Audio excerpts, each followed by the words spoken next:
Hello and good morning to you. Welcome to Sewing Street. My name's Debbie, and I'm having an exciting moment this morning because we are now live on the website with my new book, which is Debbie Shaw's Sewing Room Secrets Quilting, which I'll take you through all the details of shortly.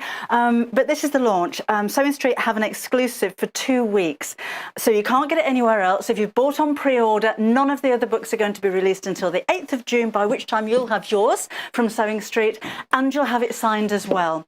So that's my little moment for you, and I know that over 20% of the stock sold out already just before the show. So £9.99. It is signed for beginner quilters, and it's all about quilting techniques. But I'll take you through that in just a second. Because I've got cakes and everything. This is why I love working with Sewing Street, because I'm with Hannah producing and Jo directing, and they came in this morning with cupcakes and flowers, and we've got chocolate croissants as well. I've got a book launch bouquet. So excited. Oh, and I've got a golden towel. I'll show you about that in just a second, because it is 8 o'clock in the morning. So therefore we have a special offer for you. And this is our early bird today. I'm going to demonstrate this at 10 o'clock this morning if we have any left. And to be honest, I don't think we will, because this has been selling already as well. But there's so much you can do. I love these type of fabrics. They're kind of natural, rustic, organic type of fabrics. So in here, you've got a couple of Hessians, and we've got some natural cotton. That's quite a heavy canvas kind of weight. Then you've got your lighter weight seeded cottons, more of the heavier cottons as well. I was going to make some flowers with those. They're £7.99, so it's £1 off the usual price. As you're ordering so early in the morning, that means you're going to pay £3.95 for your first postage for your first order, but that also means that for the whole of the rest of the day you don't pay any postage. So get your early bird in the bag, get your book while you're there if you want it, and then your peace of mind is knowing that if you come back later on and you think, fancy one of those cake stands, but I'm going to keep my scissors in mine, or you wanted some fabric or packet of needles or anything later on, we're not going to add any extra postage. It's like having free postage for the whole of the rest of the day. Oh gosh, it's really busy for the book. Let me move the flowers out of the way because they're in water, and I just know I'm going to knock them over. Hannah says, oh, I hope you like tulips. Yellow tulips are my favourite flower in the whole world. I think they're so beautiful. And the cakes. Let's put that down there. Okay. Let me show you my book. Now 3 minutes into the books, 45 have sold already. There is a limited amount of books that we have because my wrist's aching now. In one of the books, and it's going to be one of the first boxes that's actually sent out, one lucky winner will receive a golden ticket. Have a flick through the books. I'm not sure what page I've put it in, but it'll be a golden ticket, and you are going to win my quilted bag from the book. So there's only one in there, but again, it is one of the first people is going to open the box, I think. Okay, so that's a bonus for you. We'll have a look at that in just a second. You want to have a look at my book? Come and have a look at my book. It's always so exciting when you launch anything like this, and it's always a little bit nerve-wracking as well. And I think I've said before, but it's whether I don't know if you I've got ink all over me from signing. I've been doing it this morning. Came in early and everything. And yes, sat on the floor. No, I didn't get a table at all. It's actually quite comfy down there. But it's always a bit nerve-wracking as well, because if you're designing fabric, if you're coming up with a dress pattern or anything that is all yours, even if it's something you're really passionate about, there's always at the back of your mind, what if nobody likes it? All of that hard work. So it's so exciting to launch something like this, and it is a little bit nerve-wracking, and I've got an all goose pimply look, and it's really hot in here, but I'm so thank you. I'm so relieved that it's something that you like. So beginners quilting, I differentiate in the book initially between quilting and patchwork, because the two go hand in hand together, but they're not all the same. So patchwork is sewing pieces of fabric together. You don't have to quilt it. Quilting is sewing through 3 layers of fabric, so your top layer, your bottom layer, and then your wadding in the middle. You don't have to patchwork your fabric before you quilt it. So it could be a whole cloth quilt, which is purely one colour, and then one colour thread to quilt it. So the two are very different techniques, but they do go hand in hand. But that means that you don't have to make a big quilt. So as a beginner sewer, it could be something as small as a placemat. So this is differentiating between the different types of quilting, and then it moves on to 10 projects for you using those quilting techniques in the book. So everything here that's all about what you need. When things go wrong, I like to incorporate things like that in the books. So is your thread decent quality? Check the root of your thread. Is your needle fitted in the right way around? Is the needle pushed into the needle holder? Because things do go wrong, so I like to explain why, or the most reasons why anyhow. So tools and equipment that you need, not necessarily things that you want, but things that you need. Things that you want are a different expense. And then different ways of quilting. So you can use templates. You're going to need some marking tools if you're doing it that way. Understanding fabric terminology, and look at all the different types of wadding. And that's just a small selection of wadding that's available. These are the most popular types that are explained.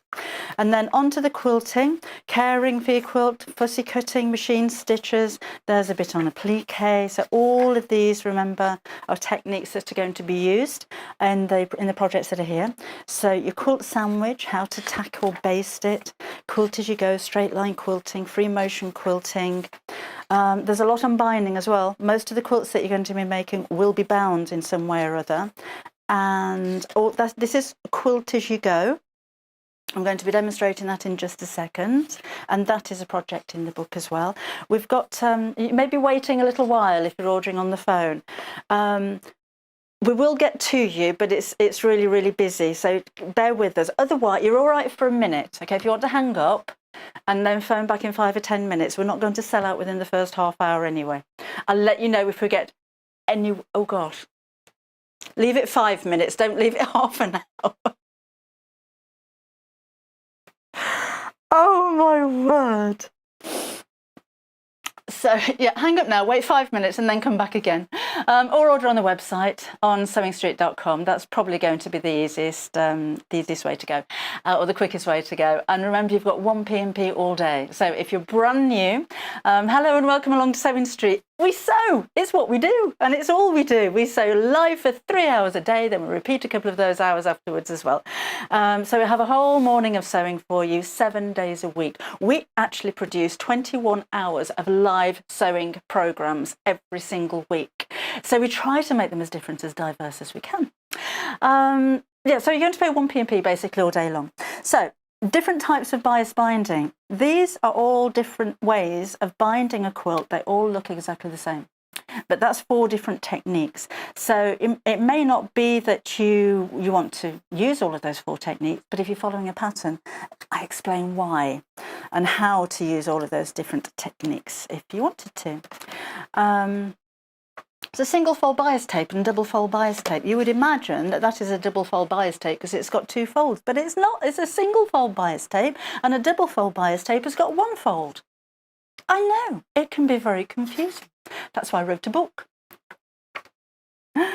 You can quilt something that isn't a quilt, isn't a bed quilt. This is a storage pocket that's using bow fusible foam, and I've quilted the lines. I'll show you all these later. I've quilted the lines of the sea and the sun. That's quilting, so you don't have to do patchwork and you don't have to make a huge bed quilt.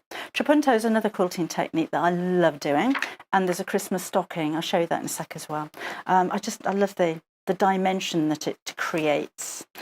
Adding borders, stitching in the ditch. See, think back, if you are a quilter, to when you first started, did you ask anybody what a stitch in the ditch was? I get asked it quite a lot, because as a quilter, you expect people to know all these terms, and it's not necessarily the case, is it? This is the bag that one of you is going to win, and I'm going to show you that technique using actually a really nice 2-ounce polyester foam. So we're going to get some real definition in the quilting there. A really simple quilt, so that is a full-sized one. But even on the quilting here, I've stippled it, but I've used all jagged lines because I thought it matched the points of the pennants on the bunting. Got Bargello pillowcase, so that's straight line quilting at jaunty angles. So all of the projects have a different quilting technique, so you don't have to use all of them. Then we've got a little bit on English paper piecing. I shall I shall let you into a little something about that quilt in a bit. Oh, now where did I put that bag? Oh, I don't know where I've put that one. I think I might have left it here. Big stitch quilting, this one, and reverse applique behind there. So that, oh, and then tying a quilt. We'll have a look at that later on as well. And that's one of the projects. And you've got your templates in the back as well for the reverse applique, for the bunting, for your chicken, and for your hexie as well. And this is all for the in the little hanger. So excited. This is actually book number 22. I know. I'd never even thought I'd write one. I wish my mum was still around. My mum was a seamstress, and she died 16 years ago, something like that, which is before my career in sewing actually started to take off. So she knew I could sew, but it was no big deal. You know, I could run up a pair of curtains and make a frock every now and again, but it wasn't a major part of my life like it is now. I've worked in TV. I've worked in TV for about 40 years, and that was always my career. And Mum never quite approved. The number of times I'd hear, when are you going to get a proper job? Or then when I had the kids, I shouldn't have gone back to work because, you know, when that was my mum's era, when you have children, then you get married, then you don't go back to work again. And here I am working in this frivolous industry called TV. So I just wish she was around now so that I could say, look, book number 22 and it's all your fault. But it is so exciting. And I'm so pleased that you're loving it. Let me show you some of the different things that you can make. The trapunto technique, this is it's a traditional technique. There are a couple of different ways of actually doing it, but I like to really emphasize the area that I'm sewing. So you've got a template for the stag's head that you see here. So it's all padded from the back, all trimmed away, and then all of this, I've just used different shades of thread to kind of shadow around the edge. So if I just lift up to this top, you'll see that it's really three-dimensional, so it really stands out. So you could do lots of areas like this. You could have quilted this, like mini stippling, so it's just scribbling around with a free motion foot on the machine. Could have covered the whole of the rest of it, or maybe tried some different designs on there as well. The bag that I'm giving away is the same kind of thing, but this isn't trimming the wadding back. We'll do this in a second. So here I've straight line quilted, and then just on a few odd boxes I've free motion embroidered in the centre, and that means, again, if I just tip that over, you'll see that it flattens the areas that have been quilted. If you look right down there, and the other ones are raised. So if I hold that flat and you look across it, you'll probably be able to see that. Oh, there you go. Look. So it almost looks like stepping stones. And that's really simple. Everything in the book is really simple. But it's a really simple technique, but I think it's really effective. And I was thinking, driving over this morning, instead of just filling the whole box like that, wouldn't it be, I'm not going to do it today because it'll take ages, but instead of just doing the lines going across like that, to actually sew boxes and embroider free motion in the centre of each one of the boxes, and then all of the outlines of the boxes would be raised. Or if you've got the circle foot attachment on your sewing machine, you could just do lots of circles all over your quilt and then stipple inside the circles, so it flattens that bit and all of the outsides raised. It's fun, isn't it? It's a fun thing to do. That's the one. I'll just remind you again, if you just joined us, one of you is going to get a golden ticket. That one of these is inside one of the books that you've been ordering today, and one of you is going to win this bag. Very exciting. I'm on Facebook, by the way, on our Facebook page. If you've got any messages this morning, it'd be nice to hear from you. So that's the Facebook TV page. There you go. So come and say hello this morning. Love to hear from you. I'm having a rather exciting moment this morning. Should we do a bit of sewing? Okay, let's. We're going to use this kind of technique. We're not going to make the whole bag, but I'm just going to show you the technique. So I'm going to use some of this 2-ounce polyester wadding. And I've got some rather lovely fabrics as well. So I'm going to use a plain fabric so my stitching really stands out. So let's do Shall we do the tangerine? That's the tangerine one. You can see, look, it's almost like a tie-dyed kind of finish. These are coming up at 10 o'clock this morning, but we've pinched them early. So it's kind of got that hand wash kind of look. You can buy that by the half metre. It's only £3.99. It's half a metre wide. Or shall we use the denim? Almost looks like a sky or water, doesn't it? So if you're using this for a landscape applique, that would be lovely. That again is £3.99. Or we could use a bright pink. Again, it's got that tie-dyed kind of wash. Have a look on the website for all of them. By the metre means that if you order more than one, you'll get it all joined up in one piece. That again is £3.99. This is Sunshine. Oh, and again that's £3.99. I like a plain fabric if I'm really going to work on the embroidery, if I want that to really stand out, because it tends to disappear, doesn't it? But I like the lilac. I like to have a little bit of interest rather than just a very plain fabric. So this isn't going to detract from any kind of stitching I'm doing over the top, but it adds a little bit of interest to the background, and that again is £3.99. Well, I've got red thread in there, so let's do a real contrast. Should we do the yellow? We'll do Sunshine. And yes, this is my favourite tulip colour as well. And I've got my 2-ounce poly wadding. This is really nice and deep. So the bag I used an heirloom wool wadding, wool cotton blend wadding for that one. But this one's a little bit thicker. This is only £3.99. So if you do have any of your wool or your wool mix waddings or your bamboos or anything else like that, I wouldn't use them in a bag. Save those for your quilts. This is going to be firm enough to help the bag to stand up, and it's nice and thick, so the stitches are going to go right into it. So unless you're sleeping under a quilt or you're cuddling a quilt, then I wouldn't worry too much about spending a lot of money on what's on the inside. And because it's a polyester, it'll keep its shape. It's UK based. So I was just looking for washing instructions. It is washable. So if you're making things like play mats, or if you're going to use this behind the front of a cushion cover or something like that, then it will go in the wash. Fine. Okay. So let's use, what pens have we got? Marking tool. Oh, actually, I could use the Hera marker, couldn't I? So I'm going to iron this first of all.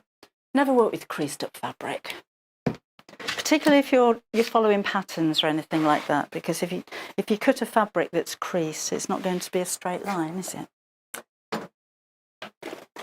So and there's something rather satisfying about pressing out creases. I think so. Not a fan of ironing clothing, but ironing fabric, do that all day. All right. There we go. Lovely, there we go.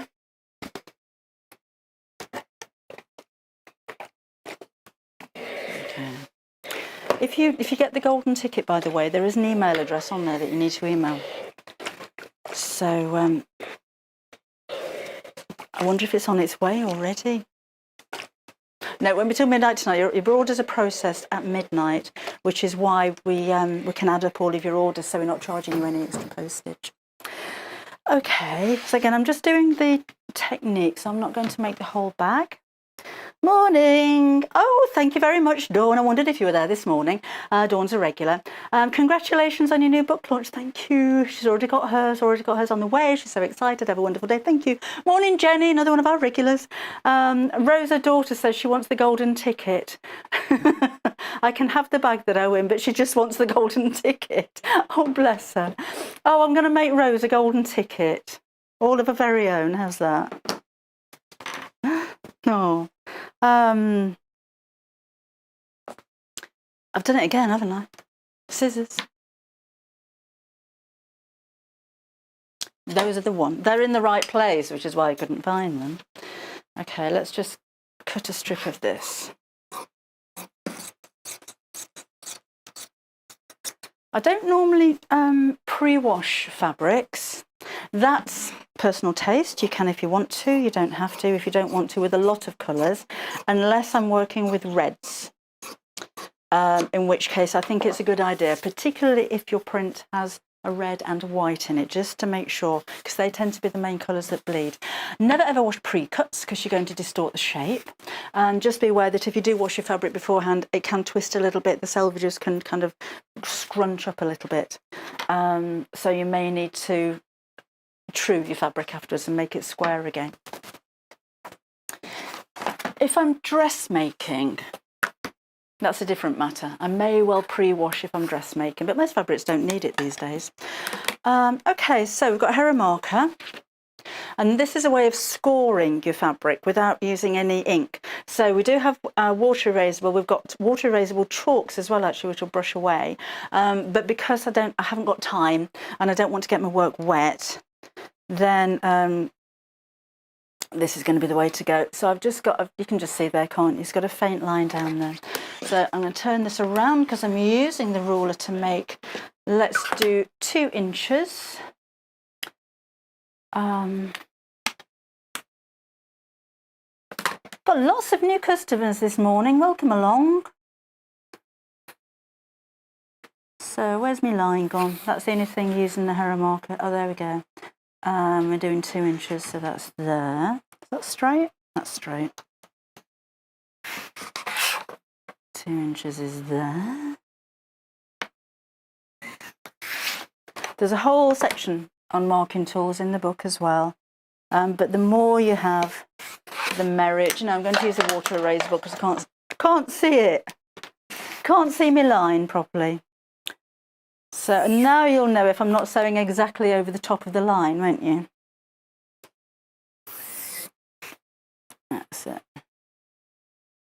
Well, if you are new to us this morning, it's lovely to have your company. We're a brand new channel. We've only been going for about 3 months now, maybe a little bit over. We're live for 3 hours every morning from 8 o'clock through till 11 o'clock, and it's all about the sewing. So we bring you dressmaking, there's quilting, bag making, cushion cover making, homewares, such a wide genre of different sewing types and techniques. So there's something for everybody. There's a lot of shows for beginners, there's a lot of shows for advanced. So, I've got a sewing surgery as well on the first Monday of the month, which is next Monday. We're in June next week, whereby you can send in any questions that you have. Okay, so that goes on top of my wadding. Shall I do 2? No, we'll do the 1. So I'm just going to cut a piece. Normally that would be slightly larger, because sometimes your wadding has a mind of its own and it just thinks I'm going to put a bit of weight on as you're sewing, and I'm going to grow. I'm going to be an inch bigger by the time you've finished. All right, so that's that. I'm also going to use my 505 basting spray. So this is going on the back of here. This is a great way of holding together your quilt sandwiches or your layers of quilting. Doesn't really matter whether you spray the wadding or you spray the fabric. I think most people prefer to spray the wadding. So if you don't want to pin, or if you don't want to baste or tack, then this is the way to go. It's great for applique as well. It's one of those products that I just use so often. I'm putting some on the back there because I'm just going to put a spare piece of fabric on the back of my quilt. Do you know, I cut a nice big piece of fabric and I ironed it and I put it down. We'll just do a little bit then. I'm going to trim that off because it's tacky. I like to put a spare piece of fabric. If I was at home, I may have some sewing stabilizer or something like a very lightweight georgette kind of weight or a little bit of muslin or something like that, because I'm sewing from the top, and in my little mind, all of the fibres from my wadding are then going to be punched into the sewing machine. So I like to put a backing on there just to catch it. So then it's not going to damage your machine, but it'll mean you have to clean it more often. So I'm going to do quite a long stitch. Most machines will default to something like a 2.4 or 2.2, my machine does. This one's a 2.4, but I'm going to increase the length to a 3, because this isn't a seam, it's a decorative stitch. If you have a walking foot for your machine, then it's a good idea when you're sewing through layers of fabric like this to use it, because that's going to help the fabric to be fed through from the top and the bottom of your machine at the same time. And I do like to quilt all in the same direction. On a larger quilt, I'd start in the centre and then work out. But if the fabric is being pushed in one direction, then it's going to be pushed in the same direction all over the quilt. So it's not going to kind of go like that as I'm quilting. And you can see already that the depth of the stitches. See, this is why I wasn't going to use a marking tool, because when I'm talking there, you just saw me go a bit wobbly. You know that my lines aren't perfect. This one was the wash away pen, but you just need a damp cloth. You don't need to put the whole thing in the wash. So I'll just do one more, because we're only doing a quick technique with this one. This is also called cross hatching, straight line quilting. If this is all you're going to do is go up and down, then that's fine.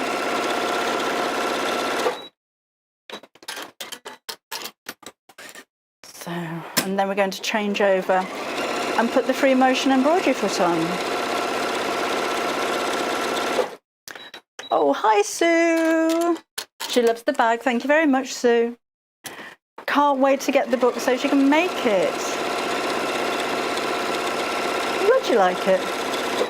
Books are a long time in the making. It's been probably 18 months when I started writing that book. A lot of the photos were taken when we were on holiday last year, so that was July when the finished pictures were taken.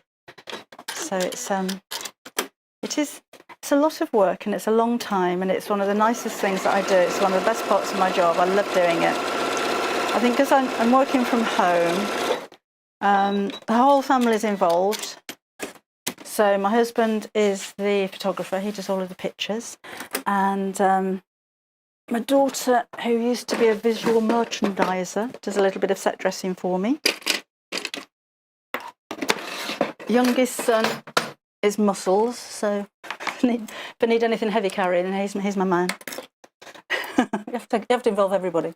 Okay, so free motion embroidery foot. If you haven't seen one of these before, they look slightly different depending on the manufacturers of your machine. But this one has a closed toe. Some of them have an open toe, and it has a clear foot here. Some of them are metal, so yours may not look exactly like this, but they work in very much the same way. So this is one foot where the whole of this section of your foot needs to come off. So normally on most modern domestic sewing machines you have a snap-on foot, so that's all you need to take off. This is called the ankle. You need to take that off as well, and don't lose it, because you'll never be able to use your other feet again if that disappears. This foot has a spring in it, so it bounces as you're sewing, and this bar here needs to be situated on top of the needle clamp. So the screw that holds the needle in place, which is around the side here, that sits on top of the screw. So as your foot goes up and down, this bounces up and down, so it hops across your work. You can free motion embroider without one, but you won't get such a good result. So I'm just going to put the needle down so I can make sure that that goes on top of the clamp. And let's tighten that up. There's lots of tips again in the book about free motion embroidery. Ooh, I haven't put that on right, have I? Put the needle down too far. So just tighten that up. And one twist with the screwdriver. Don't make it too tight, else you find it difficult to take off again. Just make sure that's okay. Then we're going to lower the feed dogs. So on this machine, there's a button at the side. Some machines have a lever at the back behind the accessory compartment. Some of your machines won't have a drop feed dog facility. They'll come with a plastic plate that goes over the feed dogs. Honestly, I'm not a fan. They clip in place, so the feed dogs are still working underneath it, but on a lot of machines they can clip out of place again. So free motion embroidery, have a go if you've got one of those machines, but if free motion embroidery is something that you really want to do a lot of, because there's so many different things you can do, you can create pictures and landscapes and applique as well as, of course, your quilting, then I would recommend that you upgrade for a machine where you can actually drop the feed dogs. So just, oh gosh, we've got lots of messages, haven't we? Morning, Sue. I think I've said hello to Sue. Hi, Kirsty. Up with a lark on my day off. Congratulations on your new book. Looking forward to mine turning up. Thank you very much. I was actually up when it was dark this morning. You know, you lay in bed at 2:30 and just think, I shall just get up. Wide awake now. Still got books to sign. Did Bernadette message in? Haven't got Bernadette, but she's on her way to me. Come on, Bernadette. Are we texting? I've got a little signal here. Like, truly taking the time to send a message. It's only rude not to read them. I've still got my signing pen. Still got 3 boxes to do in there. One thing I am going to use, shall I use yours, is some quilting gloves. These have, they feel ever so nice on your hands, and that's a silly thing to say, but they're really comfortable. They've got silicone pads on the end of them, so they're grippy. And even with smaller projects like this one, you'll find them really, really helpful. They've got the pads on both sides, so if you start to wear them out on one side, you can just put them on the other hand, but it also means they're not left all right-handed.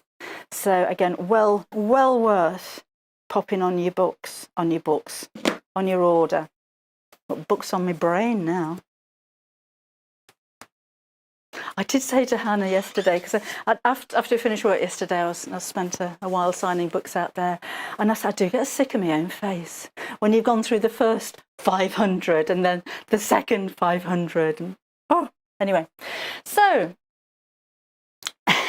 it's only the second book where I've had my face on the front, and I might have to have that taken off the next one.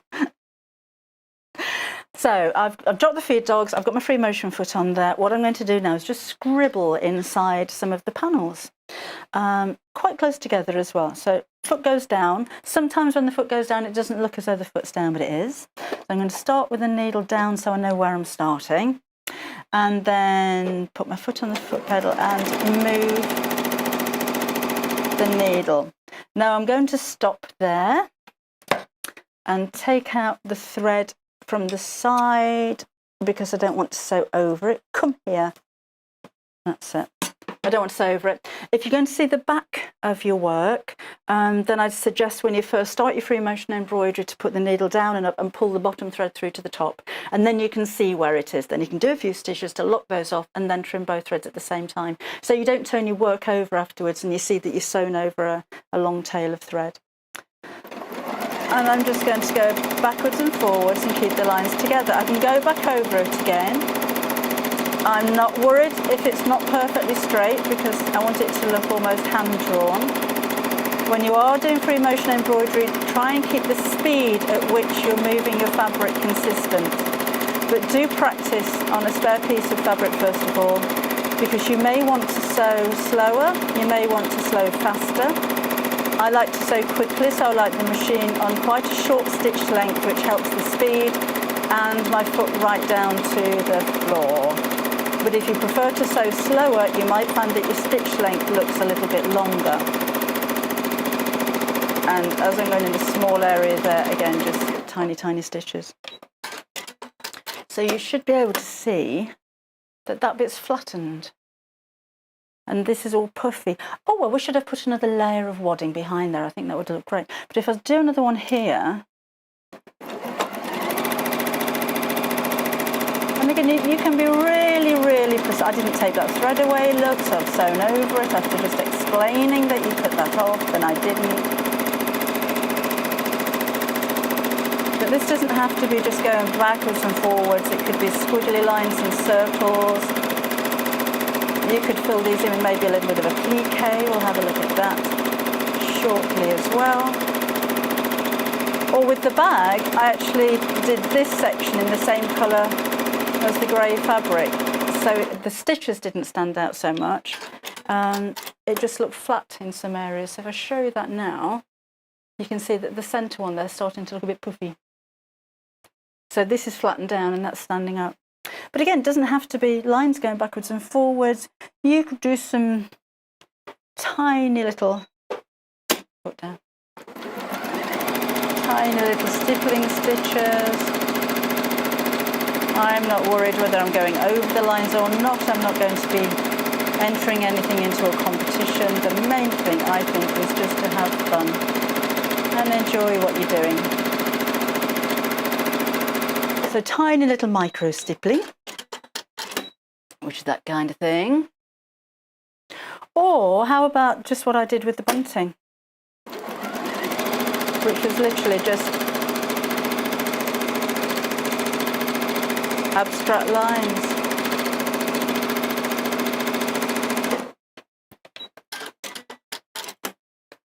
No rules. You do whatever you like. So that's a little bit of fun. Haven't got Bernadette's message. I've got a message from Pam on Facebook. She says, "Morning, Debbie. Congratulations on the release of your new book. Thank you very much. My flower of the month arrived on Saturday. Tell me, did you use the polywadding when you made the bag? Like you've used in the giveaway bag?" No, I didn't use polywadding. I used H640 for the flower bag, which isn't here.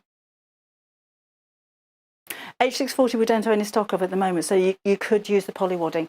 H640 is a fusible, so you iron it onto the wrong side of the fabric and it sticks. This isn't fusible, so I'd suggest that you buy some 505 and make it fusible. It'll have the same kind of feel when you've finished it. If anything, it'll be a bit more poofy. H640 is about 1/4 of an inch in thickness, and this is slightly over, but it's kind of a looser fabric, so it squishes together nicely. But actually, I wish I had have used this now, because it's so deep. If you're making the bag the same as I did, the flower panel is a flower in the centre, and then it's got a border around it, and I stitched around the border to make it look as though I'd added that border. But your stitches just really sink into it, so it'd be nice to use that. Go for that one. Go for that one. And it's only £3.99. So that's the bag that I was referring to. And again, with this one, I've used a pink because I've got a pink in the grey fabric at the top and the handles. So I did all of my quilting with the pink, but then just with the same colour of the background fabric. And again, it's a fabric with interest. It's not just a plain one. So it just kind of squashes some of those in, but it doesn't stand out so much. So if I'd have used a pink, then this would have been a real feature. But I think at the moment, it's interesting. And it's something a little bit different. And I like the way that it's not uniform as well. So I've just picked out random squares to embroider. But that's your giveaway. Somebody's going to win that. If you want to make your own, it is in my book. I've got a new book. Now, you're okay at the moment, but a lot of you have this in your basket. So can I suggest that you go through to checkout? We may be getting to that kind of stage. So again, all of you step-by-steps. Because I am betrothed to said photographer, we get lots of pictures. So all of the projects in all of my books actually are taken as I'm making it. With most authors, they'll do all the steps for a book. So all of these pictures would be individual. Then they'll go down to the publishers for a couple of days and everything's photographed all in one go. But by doing it as I go along, I can get more pictures in there. And also if we're going through and I think actually, like with this one, Gary did a picture of the bag, and then said, actually, can you do a shot straight across the top of it so you can see what's actually happening here? So we can go back and change things. If I think we need more detail for something, or if I think another step's going to be needed to explain so you can understand it, then we can stick another picture in there. It's really simple. So that's the way that we work. That's your bag that we're giving away. These are some of the other like jargon words. If you're new to quilting, do you know what sashing is? What's the difference between sashing and borders and binding? What's quilt as you go sashing? Because quilt as you go sashing is different to sashing if you're making a patchwork quilt. There's two types of quilt as you go, so we'll have a look at that in just a second. This is one of those quilt as you goes with a pattern already printed on the wadding, like the June Taylor ones. We've got a couple of bags on the website that are made like that. But my chicken applique little quilt is also a quilt as you go. That's a quilt as you go. So we'll have a look at that in just a second. But it's a different quilt as you go to the pre-printed quilt as you go. This is should we ever go? This is a perfect quilt, not just for a beginner, but if you've only got a small sewing machine and a small sewing area, because every panel is quilted as you go, all in one piece. So you don't get to the stage where, you don't have to stop at 9 blocks, you can do as many as you like. But when you get to the stage where you've got a really big quilt and you can't actually physically get it into the mouth or the jaws of your sewing machine because it's not big enough. So a great starter before you go out investing £1,000 in an amazing machine like that that's coming up at 10 o'clock this morning. Juliet's messaged. Hi, Juliet. Thank you very much for my congratulations, says my 22nd book. Thank you very much for that. She's just bought one. Thank you. Hoping for the golden ticket. She's feeling like Willy Wonka. She says I've inspired her so much and she loves sewing now. That's the nicest thing about the job is the feedback, and I'm so glad that I'm in this job in the times when we have social media. Social media, a lot of people complain about it, but I thrive on it because you can kind of feed back instant. I love Facebook and Instagram, and I've got a Twitter account, but never use it, and YouTube and all of these places where you can get feedback from people all over the world. It kind of makes it worthwhile, doesn't it? And it's a nice community. It's nice to share. Sewing on your own is it can be a lonely business, but not in these days, which is fantastic. Sewing Street are the first retailers to sell this book, and will be for 2 weeks. So we've sold hundreds of them. Thank you so much. It'll be available in other shops. Even I can't get it on my website yet. If you're seeing anywhere that says pre-order, nowhere, even Search Press, my publishers, have this on pre-order on their website. They can't send it out. So wherever else you may think of ordering one from, you're not going to get it as quick as you're ordering right now. Nobody, not even Search Press, not even me, can sell this before the 8th or send it out before the 8th of June. So you'll have yours in plenty of time for that. And yours will be signed. Some books, I will admit, are signed twice. So I took my car was like that driving home last night, literally, the front wheels off the floor. So I took all these boxes home last night. I put Columbo on a repeat, and I sat there signing. And I either signed the first page, whichever one opens, the first page or the second page, there'll be a signature there somewhere. And then I put them all to one side, and then Muscles comes and puts them back in the boxes for me. And then he gave me a box that was already signed, but I didn't realise because I'd signed on a different page. So apologies, but some of you will have 2 signatures. It doesn't make it worth any more. It might do, I suppose. But I haven't signed one book yet. Thanks, Dawn. I haven't signed one book yet with an alias, because that has happened previously as well. I have signed one book, David. And I did sign one book. I was writing Best Wishes, but it came out as Best Butty. because I was in the warehouse at Search Press, and it's a big old lonely place there, and I'm sitting there signing away, and some of the warehouse staff were talking about what they had for breakfast, and somebody had a bacon butty, and I wrote best butty in the book. I didn't get any messages or anything from anybody saying, oh gosh, almost half of the stock of the book sold out now. Thank you so much. Do you want to have a look at my chicken quilt? So we put this up the other day, actually. We've had loads of messages from people saying, can we make it? Of course you can. All the instructions and the templates are in my book. But this is a quilt as you go. So every one of these pieces is appliqued and embroidered separately, and then it looks like sashing. It's actually self-binding, and every one of those pieces is sewn together individually as well.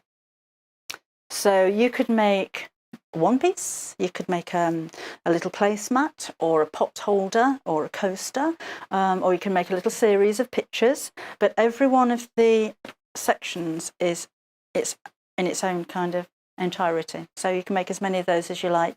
So I've just got 9 pieces there, which is a nice little kind of tablecloth kind of size, or a lap quilt, or a little wall hanging, but you can just keep adding to them.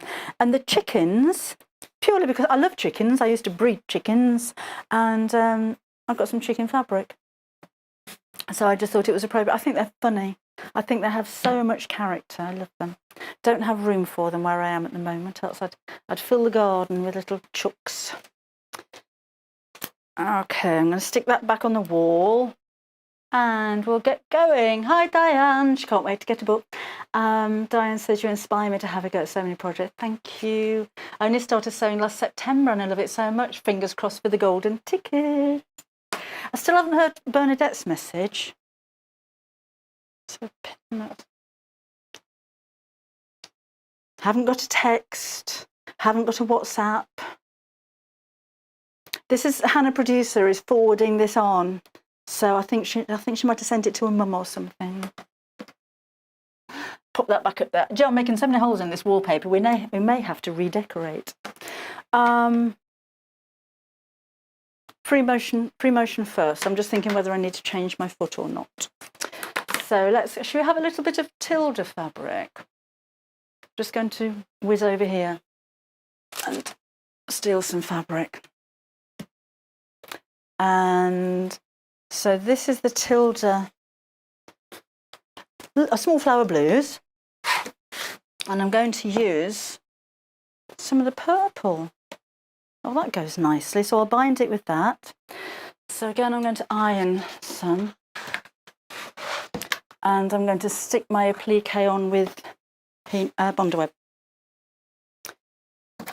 So just take the creases out of this. Oh, you've disappeared. Well, you haven't. I've just. Oh no, I don't want you. I want Sewing Street. I want videos. No, I don't want videos. I want posts. What are you doing, Deborah? Visitor posts. Hi, Shelley. Just morning, Debbie. Book order to my collection. Thank you. Hi, Nikki. Thank you very much. Oh, it's lovely to get so many messages from you. Makes all that risk taking worth it. Just a reminder for those of you that are new to us this morning, we're getting so many new customers. That's really nice. Have you been watching for a while, maybe? And then you thought, I'm going to order something and see what happens. Maybe you've been a little bit nervous about ordering something off the TV. No need to be. Maybe you're one of the many people who go on the website and see Jewellery Maker and think, no, I'm in the wrong place. You're not. We charge one postage all day long, which I think is a fantastic offer. It's something that, as far as I'm aware, none of the other shopping channels bring you. So if you make one purchase, so say for instance you want to buy the Tilda Bon Voyage fabrics, you'll pay £3.95 for your postage. But then if you think, oh, I want to come back later, I only want a packet of pins, I want to stick that book on my order, But it's not worth it for another £3.95 postage. It mounts up, doesn't it? Well, we don't do that. We charge one postage of £3.95 for the whole day. So when you come back later on, we'll process all of the orders at midnight tonight, and we're not going to charge you any extra. I'm just going to put some heat and bond on the back of here. So 10 projects in the book, £9.99 for your book is £1 a project. And that's let alone all of the different quilting techniques that you're going to learn as well. The Sewing Room Secrets book is the second in a series of techniques-based books. All of my books up until now have been project-based. These are techniques-based. So the first one was Sewing Room Secrets Machine Sewing, that's on the website as well. Different ways of using your sewing machine for a complete beginner. So quilting is again for a complete beginner, or maybe you've been quilting for a while but you want to try a different technique, something. So that's for you. And at the moment I'm working on the next one, which will be dressmaking. But again, just to show you how far in advance we're working, I need to get that book finished by the end of this week. Sorry, Becky, if you're watching, I'm doing my best. That's my editor. And it's not going to be published until next January. So that's kind of an idea of the length of time it takes to create something like this. So I think your £9.99 is a bargain. Right, so this is heat and bond, so that is an adhesive. And that's going to go on the back of the fabric that I'm using for my chickens. So that goes on there. I'll need 2 pieces of that, won't I? Because I'll need the background fabric. I tell you, I'm going to pinch another piece. I'm just going for it now. This is Tilda fabric again. Oh no, that one. It's that one. I think that one will go rather nice. So these were all supposed to be in the 10 o'clock show, but they're there. So to me, they just say, help yourself, Debbie Shaw. And it's starting to look a little bit like my sewing room. I have to be tidy in my sewing room, so everything has its place, everything is all put in its colour orders, all of my threads are hanging on the wall in little posts, but all in groups of the same colours, everything is organised. Give me half an hour in there and it starts to look like this. Right, so let me just show you everything else you get in here as well. So in total, you've got 10 fat quarters, and there's a pearls and a plain, so a pearl and a solid in each one of those colours. And they're all Tilda, so they're just really lovely quality. But these are the kind of fabrics, when I was saying, I like a plain colour with a bit of interest, these have got a bit of interest, but they're not going to detract from a pattern. So if I was to use one of the pearls with one of the florals, it's not going to take the attention away from the florals. So it works together really well. Okay, so I'm going to cut out the shirt. Now you do have templates for these chickens in the book, but for now, just for speed's sake and because I don't want to chop up one of the book, I'm going to cut out 4 chickens all at the same time. So I'm just doing this by eye, and basically the semicircles. That will do. And then I'll need to cut my blocks.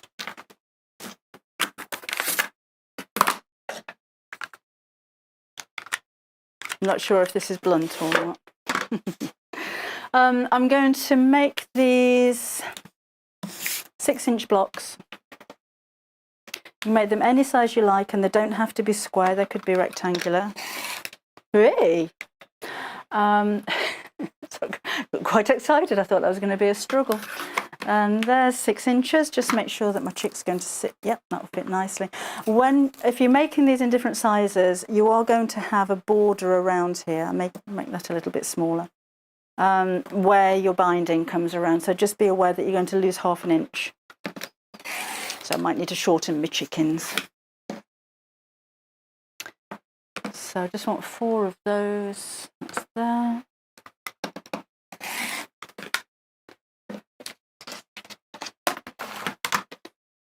And then across this way. So just sit that nice and square. I'm just taking off the folded edge from the side here. And then 6 inches across here. I think I'm 6 1/4, but as long as they're square, it doesn't really matter. As long as they're all the same. And I'm just going to make my tricks a little bit smaller. I think they're rather large for my 6 1/4 inch square. Lynn sent a message in. Hi, Lynn. She says, hi, Debbie. Hi, Lynn. Says, my new book looks amazing. Thank you very much. Just ordered one and can't wait to try some of the techniques. Thank you. Oh, I've had so many messages this month. I will read through them all. I don't get time in the show. Okay, then that is going to be ironed into the centre, or these are going to be ironed into the centre of my little blocks. So is that peeling off? If your heat and bond away doesn't come off straight away, give it a bit of a scratch in the middle of its back, and then peel away the paper, and that will leave an adhesive film on your fabric.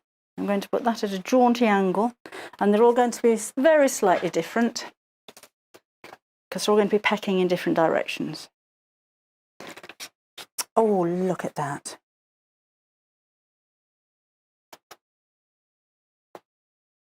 Oh, should have had the applique sheet, shouldn't we? That's okay. Right. So again, we'll give that a bit of a scratch. And off you come.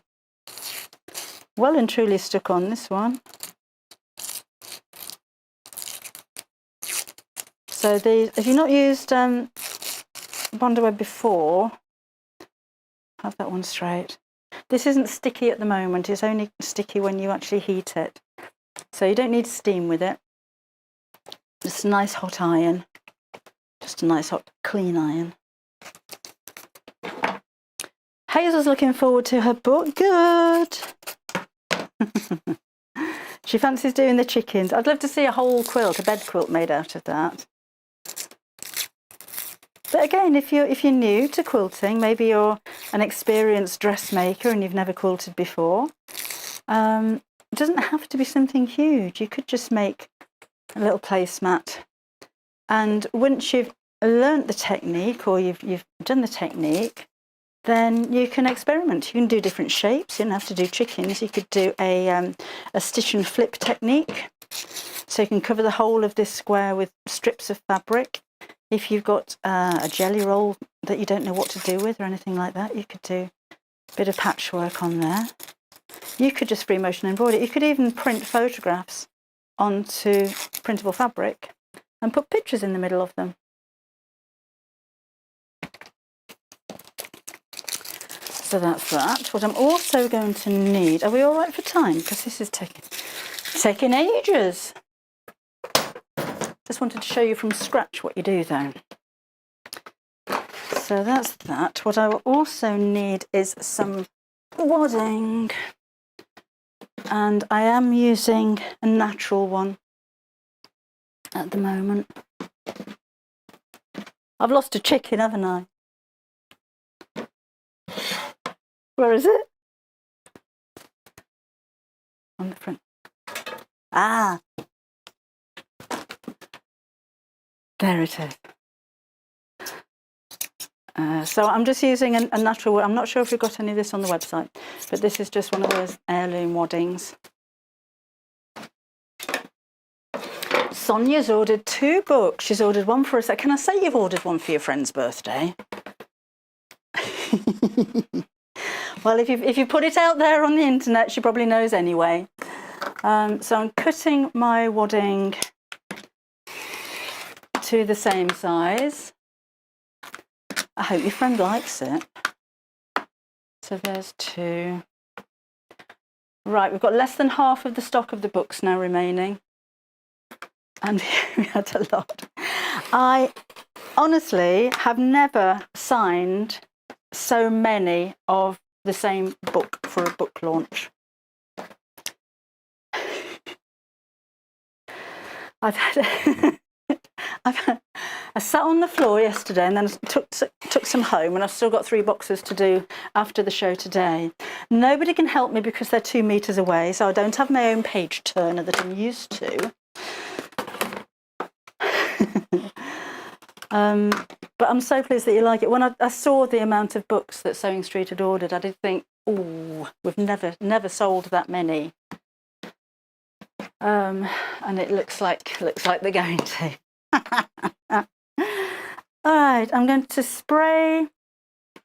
I'm looking for something to spray on that isn't. That'll do.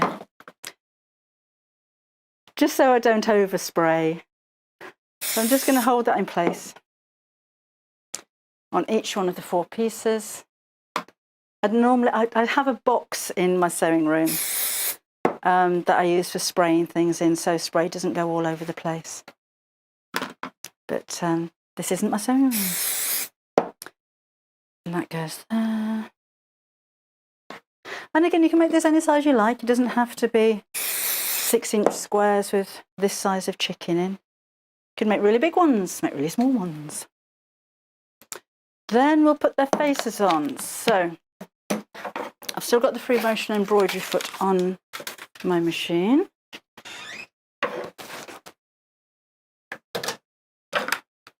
This is the fun bit. You can draw them on first. Remember, if you've got marking tools, then do so. But we're going to need a beak.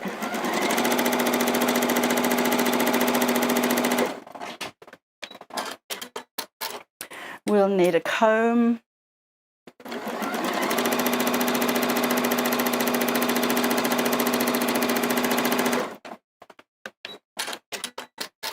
We're going to do an eye. We'll have a wing.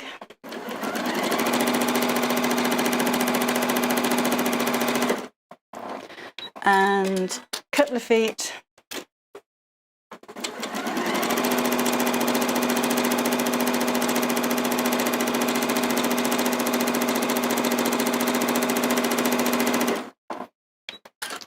And then a tail, and then I'll show you what I've done.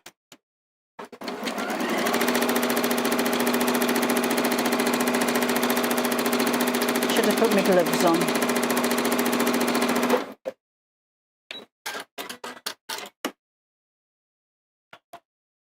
Yeah. So you don't need to be an artist. It doesn't have to be perfect. So we'll do the same again with this one. And again, if it does make it easier, then draw first with your erasable ink pens or chalks or something like that. So there's the beak. I'll trim all of the bits of thread off afterwards. With the eye, I've just gone over and over and over. You could put buttons on there, so that's actually loose. Comb. Oh, I didn't do a waffle. Never mind, they're going to do waffle freeze. And I didn't stitch around the edge either, did I?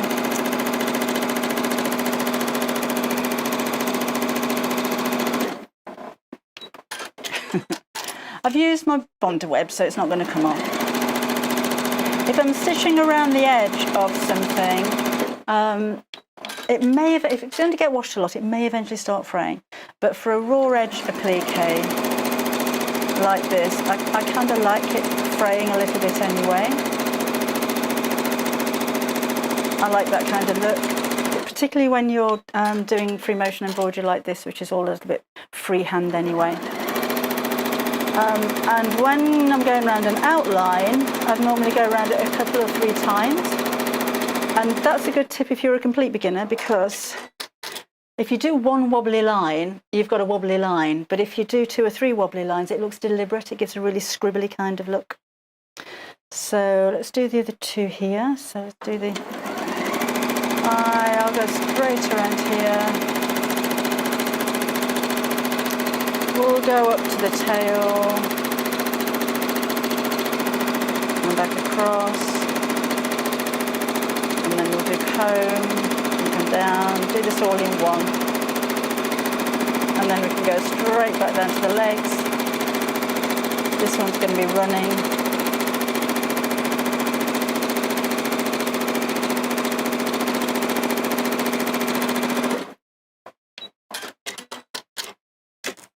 Running chicken.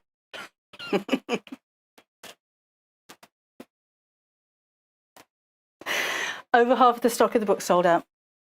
There's a lot of you with your book in a basket. Could you check out if you do intend to purchase, because I'd hate you to be disappointed. We're only an hour in and over half the stock sold out. And it's just because it's in your basket doesn't actually mean that it's yours. So if you can go through to checkout, don't worry about your postage, remember, because it's only one postage all day. And at the moment you won't, oh, I've run out of bottom thread. You won't be able to get this anywhere else. So you won't be able to get it anywhere else until the 8th of June. I'll leave that, we'll pretend that one's sitting on eggs. Spare bobbin. There we go. So drop you in there. I love an accessory box. It's like having a box of chocolates to rummage through, and we'll go through more of this at 10 o'clock. We'll be going to be featuring this a little bit more. Right, so let's take off the free motion foot. We've finished with that now. And come on. So that unscrews, that comes off there, that goes in the accessory box so you don't lose it and get it mixed up with other sewing machine feet.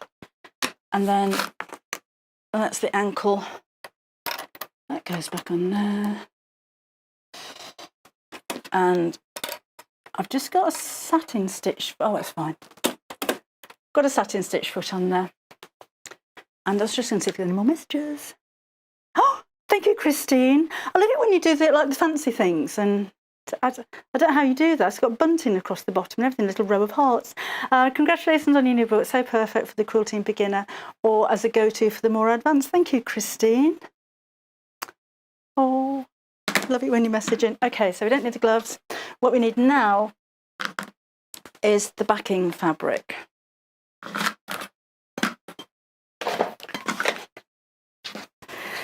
So these were 6 inches square. So I'll need the backing to be 1 inch bigger all the way around. So if you're making a 6-inch square, you're going to need an 8-inch backing. If you're making an 8-inch square, then you're going to need a 10-inch backing.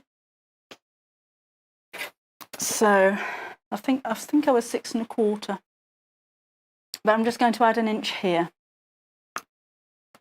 No, I wasn't. I was 6 inches. So I was one of those rulers with an extra 1/4 of an inch bit on it. But if I cut against my square, then I know that I've got 1 inch all the way around. This is the lilac mixer. I'm wasting a bit there, aren't I? So have a look on the website, or we'll be featuring this more in the next part of the show.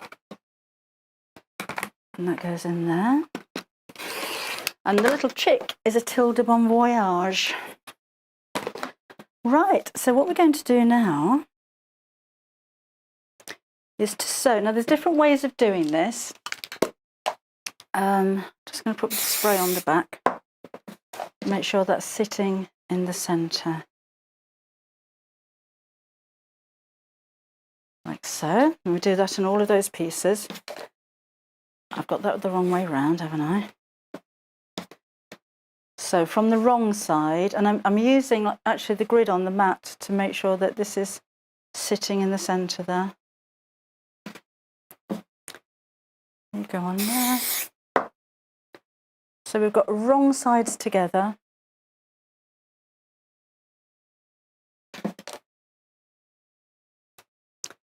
Same as this one. And I'm using an extra large cutting mat, which I do recommend. The bigger the cutting mat, the better. The longer the strips of fabrics that you're going to be able to use. No extra postage, even this is going to be a bit of an awkward shape. It comes in a big box actually because it comes all flat, it's not rolled up or anything. Right. Then, that one's on eggs, that's when I run out of thread. But I'm just going to change my thread in the top for a lilac. I'll see if we've got a lilac in our brown box of threads. Look at this. They gave us a box full of threads that we can use in the shows. It's all brown. I did see though. Yes, that will be fine.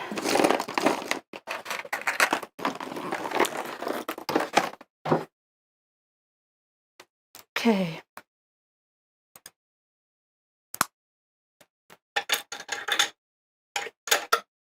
Always take your sticky bit off the top of the off the top of your thread so it doesn't get caught like that. Oh. And always follow all of the guides. Why are you sticking? The slightest little bit of tackiness that's left on the top is going to stop the thread from flowing through and you're going to blame tension again. So do make sure that nothing's catching. Also make sure when you're using a sewing machine or threading a sewing machine, you go through every one of the little hooks that you're meant to. There's one that a lot of people miss, which is right on the top of the needle. All of this works towards having the correct tension for your machine. So do make sure little things like that get hooked in. And if you do have actually different types of different types of threads. You've got the threads that are threaded at diagonal, so they're crossed over, and then you've got the ones that are stacked, so they go around like this. A lot of the threads that are on the stacked bobbins have a little nick on the top of the bobbin because they're meant to go on an upright spool holder so that the bobbin spins around as the thread comes off like that. And if you're going to use it horizontally, your thread can catch on that little neck that's at the top. You still can use it horizontally, but that's when you're going to use a larger spool cap than your thread so that it's lifted away from the thread as it comes off, so it's not going to catch. Little bit of a tip there. Just thought I'd come out with that. Okay, so now we're going to sew these together. And I'll need to sew. We've got this metallic dish, and there's a metal shelf there, so it's like... Great. I want to sew the two edges together right along the edge. So this is quilting as you go. So this is why you don't need, see that's fine. You don't need a really huge sewing machine. You can actually feel where that is. So that, but I just need to make sure that that edge and that edge are lined up. So I'm going to stitch straight across the edge here. And we'll do that. And all the way from the top. Just along, I'll put the feed dogs back up again. Push that under there. So straight along the edge, like so. And we do the same with the second two pieces. If you find it easy, you can sew these down. So if you don't have a basting spray like your 505s, then just put some tacking stitches around the edge of the padded bit within the seam allowance. So let's again just feel that, make sure that's lined up nicely. I'll tell you what's also useful, which I had earlier on. In my I've even got the tape there, look.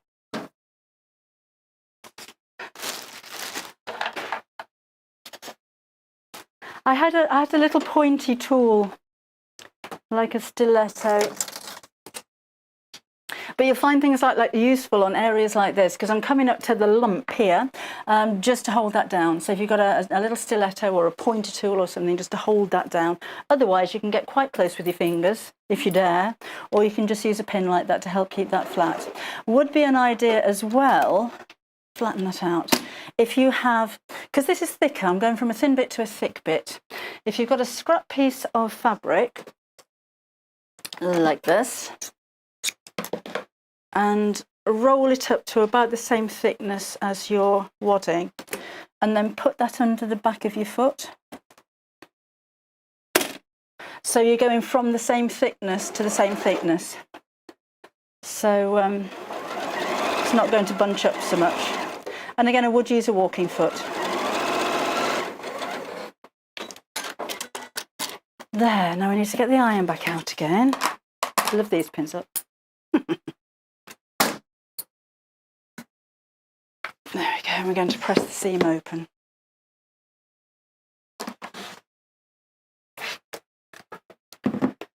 So open this up. And press. Open this one up. I like to use a bit of steam, personally. Again, that's up to you. But I'm not pressing, as I'm not ironing. Ironing is that gliding movement where you're pushing it. I'm not with this one. I'm just kind of holding it over there, so I don't want to distort the fabric. I'm also going to fold over the side pieces, because this is only going to be a very small 4 block. That goes over there. Remember, all of the instructions are in the book, so don't worry too much about watching if you have other more pressing things to do. Just check out your baskets before you go. Okay. And then we're going to fold this over again. So to the centre and over, to the centre and over. So it's like self-binding. That could have been straighter, but it's fine. To the centre and over with the edge. See what I mean about losing ½ an inch around the edge? So don't get your applique too close like I did. And then we're going to top stitch down the edge of this. Hi, Sarah. She says, hi, Debbie. Book is ordered. Oh, thank you. So she can't wait to receive it. Never tried quilting before.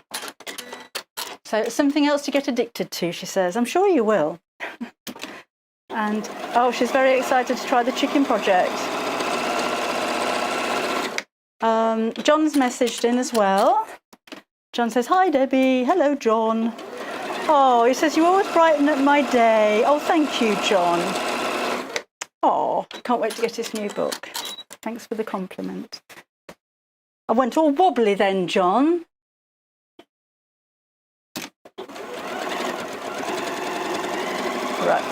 Right on the edge. Janet's ordered the new book. Thank you, Janet. She says, well done. So excited. Right, let's see if I can get this one a bit straighter. Thing is, it doesn't really matter, does it? I think particularly when you're doing free motion embroidery, and this is all a little bit silly and a little bit fun anyway, isn't it? Does it really matter if your lines aren't perfectly straight? I think it adds to it. Sewing isn't a chore. It's not something that, oh, I've got to do some sewing today. It's fun. It doesn't matter. It's only a little quilt. It's not the end of the world if things aren't perfect. The most important thing is that you're passing the time, being creative, maybe trying something new that you haven't done before, that you've had a go. Maybe you're coming up with your own designs. Lovely to see them if you want to see some pictures. But we're not about perfection at this stage. We're about enjoying it. And it's so nice to see something come together. And this is such a simple technique. So there are different ways of doing it, but this I found the easiest.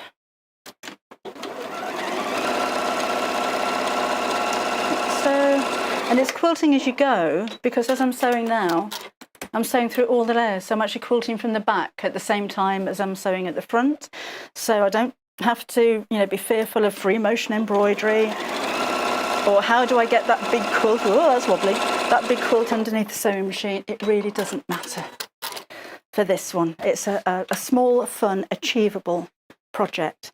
So we're going to sew these two pieces together in the same way as I did before. Now this time I want to make sure that the seams match up here. That's just starting to come undone a little bit. Should have back tacked that.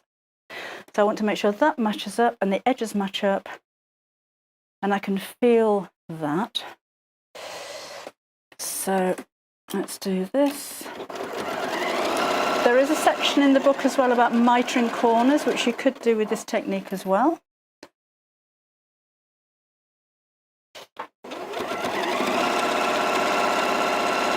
There we go. Oh, that's it. And then let's open this up just the same as I did before. Press the seam open. Oh, should have done the edge ones after. That would have been neater. And then over to the centre. There was so much I wanted to show you. I was going to do some English paper piecing. I was going to make some flowers from the early bird, but I don't think I'll have time to do that because I think that's going to sell out. Let's fold that over like so. So that's that.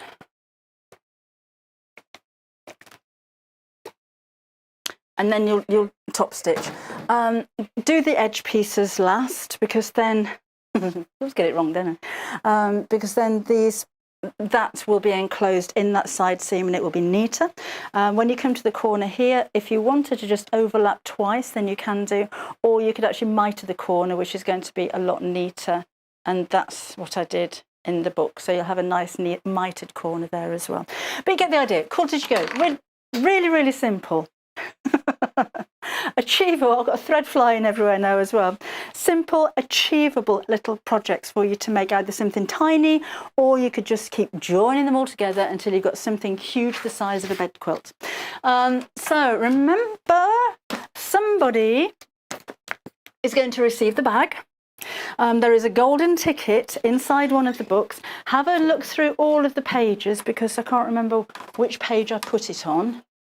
But I did slip a guard. I've lost that as well. How can you lose a golden ticket?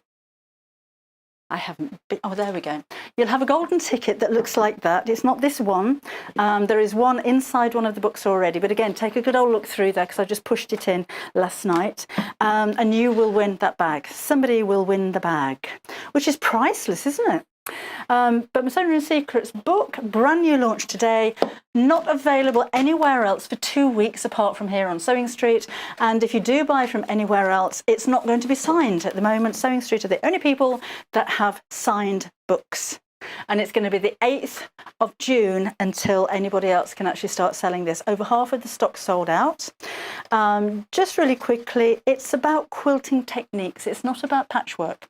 So there is some patchwork involved, but I'm not going to sew together endless reams of half square triangles and create wonderful designs with them. That's not what the book's about. It's about quilting. So there's, I was going to tie a quilt as well, wasn't I? There's using templates, free motion embroidery, tying a quilt, which is what I did with the little hexie quilt there, sewing in straight lines, lots of hints and tips in there, how to care for your quilt, always important to label your quilt, but free motion embroidery and different types of technique of free motion embroidery. There's the little chicken quilt pluck with its proper mitered corners and finished properly without rushing. Different types of bias binding, those are all, they all look the same, but they're all different ways of binding your quilt, so those are all different techniques. And then we'll go into big stitch quilting, trapunto. That's the Christmas stocking project. So the quilting techniques that you're learning will all go through. That's another quilt as you go, different technique for quilting as you go. We've got straight line quilting with straight lines there. and even a little bit on bag making, because I do make a lot of bag. So hand quilting as well as big stitch quilting. So lots of hints and tips on how to get the perfect stitches when you're hand quilting. That's something I really do enjoy. It's nice and time consuming. And then big stitch quilting is literally hand quilting, but with big stitches, just as it says. But that's a very modern kind of look. And then we've got tying a quilt, and even tiny quilt, and adding buttons to them as well. So lots of techniques for you to learn, and 10 projects in the book as well for just £9.99. So I'm going to have a catch up on all of your messages now, because I know there's been loads of them. And thank you so much for that. I really appreciate them. Morning, Angie in Great Yarmouth. And Morag, I'm entertaining him with my chickens. I'm glad I'm entertaining your husband with my chickens, Morag. Book ordered, can't wait. Thank you very much. Yeah, I'm going to have a quick break while I tidy up and find everything that I've lost. In the next half hour of the show, everything on the show is going to be under £15. And let's have a chat about tying a quilt as well. I'll see you in a couple of minutes. Hello and welcome. We love hearing from you, and we really hope that you can follow us on our social media platforms. We've got Instagram, which is @Sewing Street. We have Facebook. We've got 2 Facebook pages. One is the Sewing Street TV page, and the other one is Sewing Street Fans. All 3 of these are monitored all the time by our wonderful team, and if you want to message us on air, drop us a line on either of those 3, and we'll definitely be able to answer your questions that you may have. If you post on the actual wall, we can perhaps answer there. Otherwise, message us as well. That works really, really well. Thank you so much for being involved, and it's only because of this community that we're able to bring you all these different diverse products and to be able to answer your questions that you may have. Another way you can stay in touch with us is by signing up to our newsletter. These newsletters are sent out to you very regularly, and they include not only our guest profiles of upcoming guests, but also amazing shows that we've got coming up for you. And if you want to look at the amazing products before everybody else, that's the best way to do it. If you'd like to sign up and you haven't already, the link to follow is www.sewingstreet.com/sign up. You won't regret it. Thank you.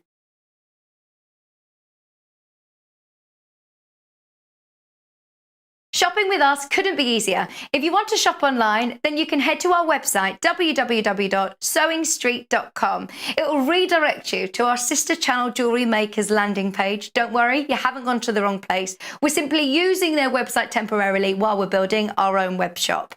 Scroll down past the Watch Live part, and you'll see all of the products that you will have seen on air on today's live show. You can also shop our catalogue by clicking a category, clicking a product to view closer, and adding it to your basket. Once you're ready to check out, you will need to create an account, which is absolutely free to do so, but it will mean that you can check out on as many orders as you want throughout the day with still only paying 1 postage and packaging.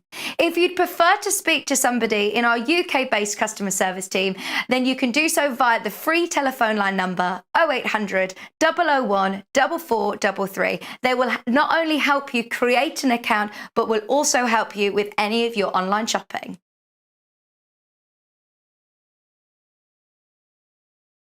If you love sewing, then you need the UK's favourite sewing magazine. Every month, you'll receive exclusive patterns. Follow simple step-by-step guides suitable for all skill levels to make your own stunning clothes, accessories and more, together with inspiring tips and tricks from industry experts. Join in and discover your love for sewing. Try Love Sewing today and get your first 3 issues for just £6.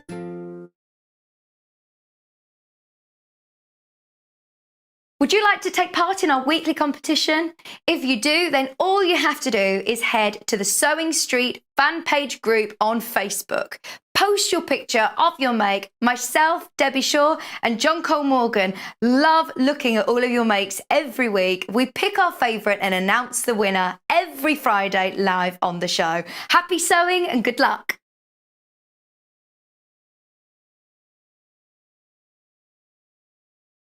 Hello there, welcome back again. You're watching Sewing Street, I'm Debbie, and in this half hour, we've got everything in the show is under £15, including my new book, which is way under £15.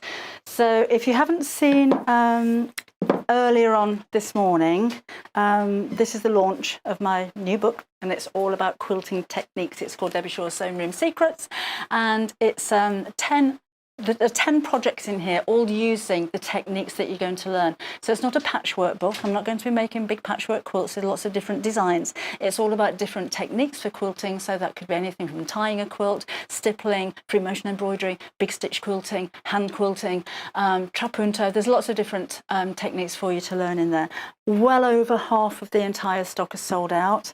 And out of all of, I think every one of the 22 books I've written has been launched on a TV shopping channel somewhere or other. We've never had as many as we have with this one. I've never signed as many books of the same book in one go as I signed with this one. And yes, it hurts. So thank you so much. I'm glad that you're enjoying it. Thank you for checking out of your baskets as well. There've been lots of you hanging on to this in your basket. When we get to the stage where it sells out, your baskets will start emptying. There's nothing that we can do about it. That's what happens. The baskets will empty and they'll go to people who are checking out. So don't hang on to these on the website for too long.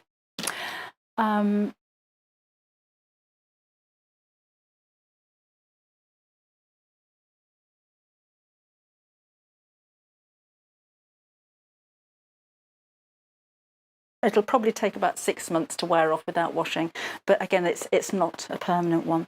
I'd multi-order that if you're doing a lot of quilting and that's the way that you want to tack them or baste them, then I would order a lot of that, seriously.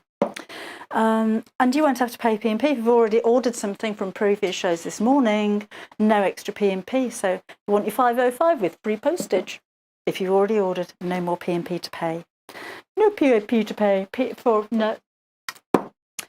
404 is another invaluable spray.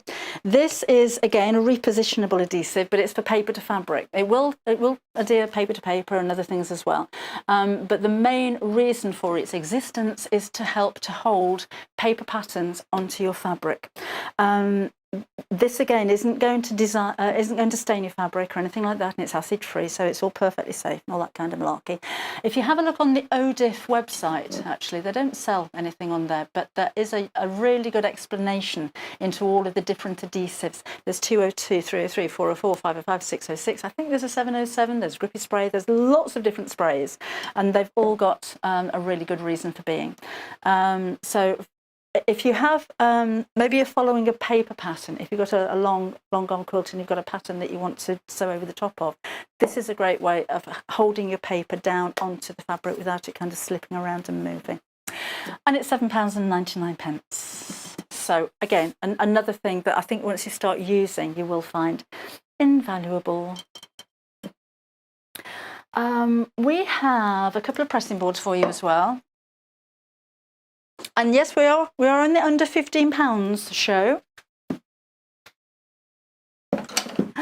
So we're going to be a quick one in this one. It's like sale time. So we have padding on the outside, so you can use these to iron on top of. You can pin things into them as well. I love this one with little houses. How cute. Then on the inside here, we have a cutting mat. This is in inches and in centimetres, so it's A4 in size, so it's nice and compact. And then on this side, you've got a grippy bit. So it actually feels like sandpaper.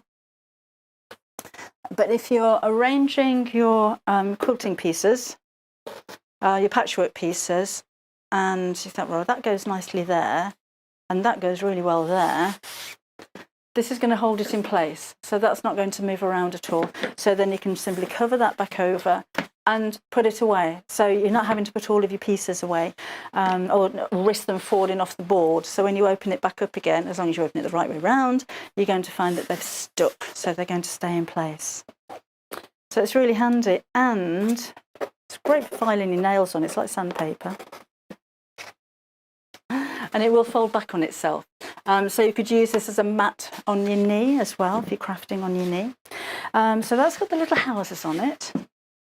And then we've got the spotty one. So you've got the same deal, Same on the inside, same grippy bit, same cutting mat, and then lovely and nice and padded on the outside. So again, you can pin into it. You can use that as a little ironing mat as well. So handy to have next to your sewing machine, and of a handy size as well if you ever get the chance to go to a workshop ever again. Oh, I hope it won't be too long. We also have embroidery skeins. Look at the amount you're getting here. So 3 different options for you. So the variegated ones we're calling rainbow. And these are there. We've got an open one to show you in here too. Well, it's even more open now. So really nice quality, 6 strands. You've got 36 in each one of those packs. And it looks like they're all different as well. And they're only £9.99. If you're tying a quilt, these make a really nice tie because they're nice and strong. I wouldn't split the strands if I'm tying a quilt. In fact, I might even put 2 together and double them up, make it nice and thick and strong. But I like the variegated kind of look as well because it just makes another interesting feature on your quilt. If you're quilting and if you're embroidering, what a lovely way to embroider. If you're doing some I tend to embroider features a lot. If I've got toys, I'll embroider a nose and I'll embroider mouths and things like that. But if you're embroidering outlines of things, it's nice to have something that's variegated because, again, just have that extra interest as the colour changes as you sew around it. So 36 skeins there in total. 27 pence a skein, that works out at. Then we have the pastel option. So every pastel colour that you can think of, look at all of those. And again, looks like every one of those is different. Again at £9.99. Have a look on the website for storage boxes as well for those. Only launched last week, these. Nice to have something new. And then you have your bright. Again at £9.99 for 36 skeins. So those are all of the colours that you're going to get in the brights. For your £9.99. So I've got tying quilts. In fact, let me show you. There's different methods of doing it. Have we got time to have a go, or should we do that in the next one, do you think? Should we have a quick go? This is a tied quilt. No sewing machine involved, well, apart from the binding in this one, to be honest. But you don't have to worry about, again, getting this underneath the sewing machine because all of these pieces are tied. Check on your wadding the distance that you need to quilt. Either on the details on whatever website you're buying from or on the packaging.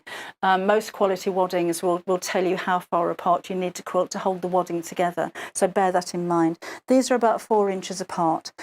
So you can see I've just got a little knot. It's like a double knot, so it's really nice and secure. If you wanted to make that even more secure, if it's something that's going to be laundered a lot, if you buy Fray Stop or one of those adhesives that stops fabric from fraying and just put a little dot, kind of melds the threads together, so they're really not going to come undone. And if you're making a really puffy quilt, this one's got 2 layers, I think, of heirloom wadding behind it. But if you're going to make something with the polyester, the 2 ounce, or even when we get the 4 ounce back, the stitches really kind of sink in and tighten.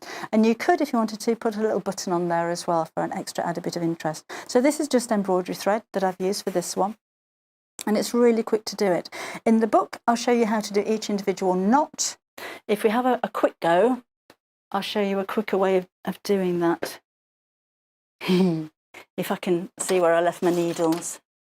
Oh, good, I left them out. So you need quite a thick needle. Go for one that's open. A lovely long piece of thread. This is from the rainbows. I've got a knot there, so that's as long as we're going. And take your needle.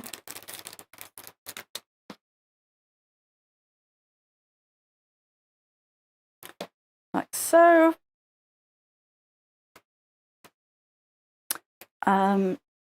Find a piece of fabric. This is a little bit ad hoc. So I'll just use 2 pieces of fabric, the same for now, just to show you. And a little bit of wadding in the middle. So let's use some of the 2 ounce and we'll do it double thickness.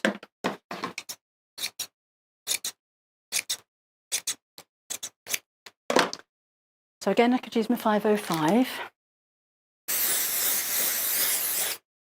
to hold those 2 pieces together as well.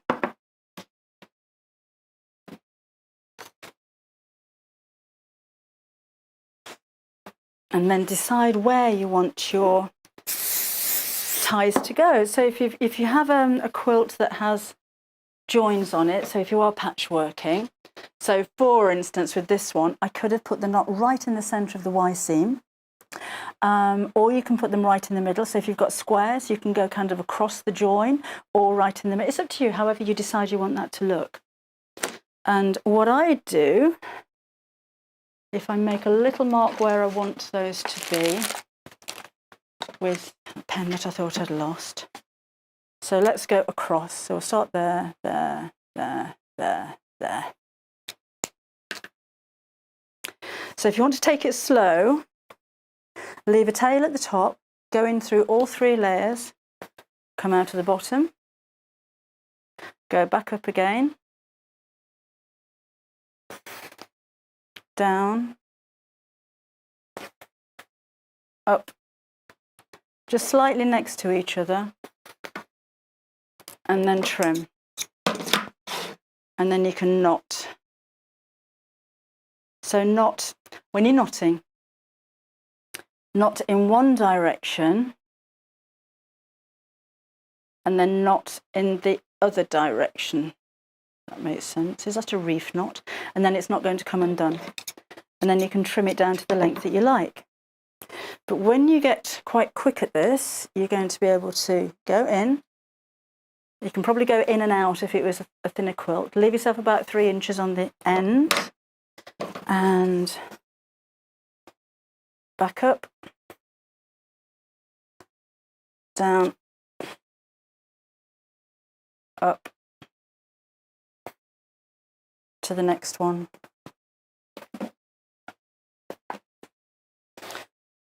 Down, up. You don't have to say down, up, down, up. I just can't think of anything else to say at the moment. Up again, over to the next one. Make sure you've got all of your layers together. Up, down, up, and carry on across your quilt like that. And then when you get to the end, you can snip right in the centre, make sure you don't cut through your quilt, and then tie them. So in one direction and then the other direction to make a nice sturdy knot, and pull these nice and tight, and the tighter you pull them, the more kind of definition you're going to get as it bounces between the different pieces. So tie that way and then tie that way. So it doesn't have to be embroidery thread, but it tends to be a very affordable way of doing it. You could even use yarn, like knitting yarn, if you really wanted to make a feature. But again, when you look at that kind of from the side, you'll see all of the stitches really sinking in, really create a really lovely depth. And I've got 2 layers of the wadding inside there, so that's going to be a really lovely puffy quilt. But that's one of the techniques in the book. Needle, which is the English paper piecing project. Where have you gone? I went past you, didn't I? So there's the technique. Where's the project gone? There we go, right at the back. I called it a humbug hexie quilt just because of the red stripes around the edge. And tying the quilt. Are we on the next page? It'll be the last. Oh, there we go. That's the section about tying the quilt. And I did tie all of those individually. So that's that, and that's all hand sewn as well. I was going to tell you about the quilt, wasn't I? This was a bit of a mission. It took me ages because I was determined to make a double bed quilt by hand. I didn't quite make it double bed size. When you sew 2 hexes together, or 2 of any kind of English paper piecing pieces, it doubles in size. So it starts to grow really quickly. So you'll start sewing, these are just random, obviously, I haven't done a particular design on here, but you start to sew and it looks really good and it grows and grows and grows, and then it starts to get bigger, and 1 more hex doesn't really make a difference to the size. And then, because honestly, it took me months to take it to work with me and everything, sit in front of the evening, and the TV in the evening, and hand sew. And I'd like tiny, tiny stitches. I love doing it, but they've got to be precise, they've got to be tiny. So you really don't want to see them from the top. So I got as far as this, and then I lost the will. And then I thought, I can make it look even bigger by putting a really big border around it, can't I? So I've got a decent size quilt. But it wasn't the ambitious project that I was first thinking of. But I got a deadline, else I would have just carried on. But you only get 18 months to write a book. So this was literally sewn on top of the border. So all of this is hand sewn around the edge. I hand sewed all of the mitered corners, but I did machine stitch one side of the bias binding and then hand sew it on the back as well. So that was that. And then that's tied. So that was a tying technique for your quilt. So again, I just wanted to show you lots of different quilting techniques. Not all about the patchwork, it's about quilting techniques. Put that back in there. Needles. Right, we've got something new for you.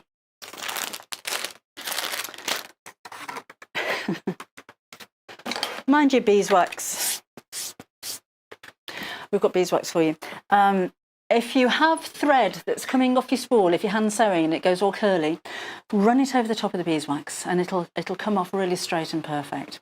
If you have, if you're using embroidery thread, it's not sticky. You can't even get to it inside here. It's got a guard. But if you're hand embroidering or you're hand sewing, just take your look. I've got this ever so knotty. I need one of those storage things. So literally,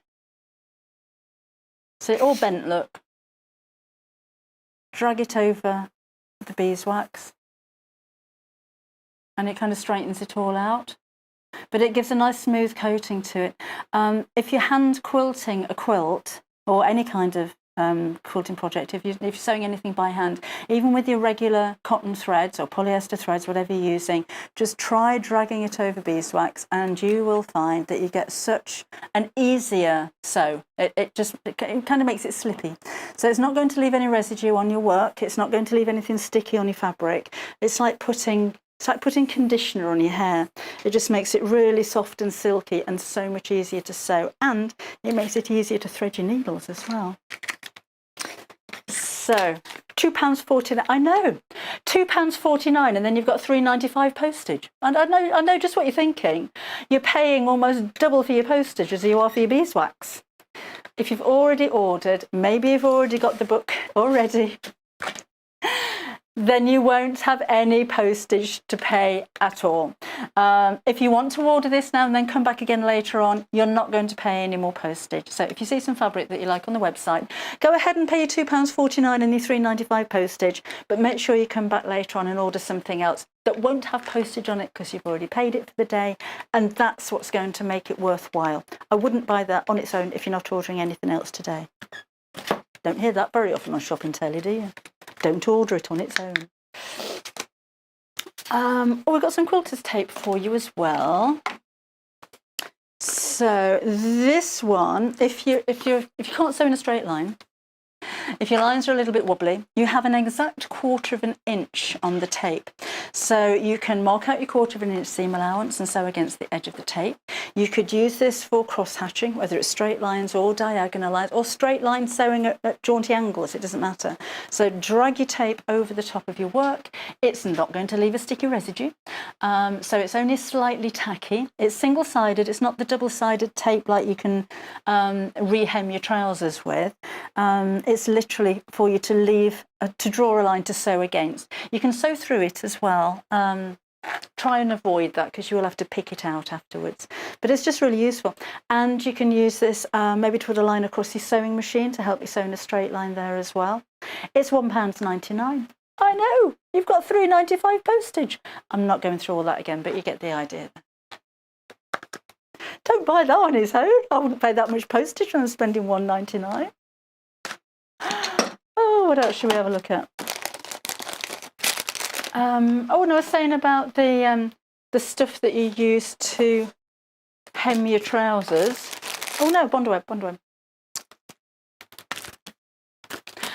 We sell the Bondaweb on a big roll normally.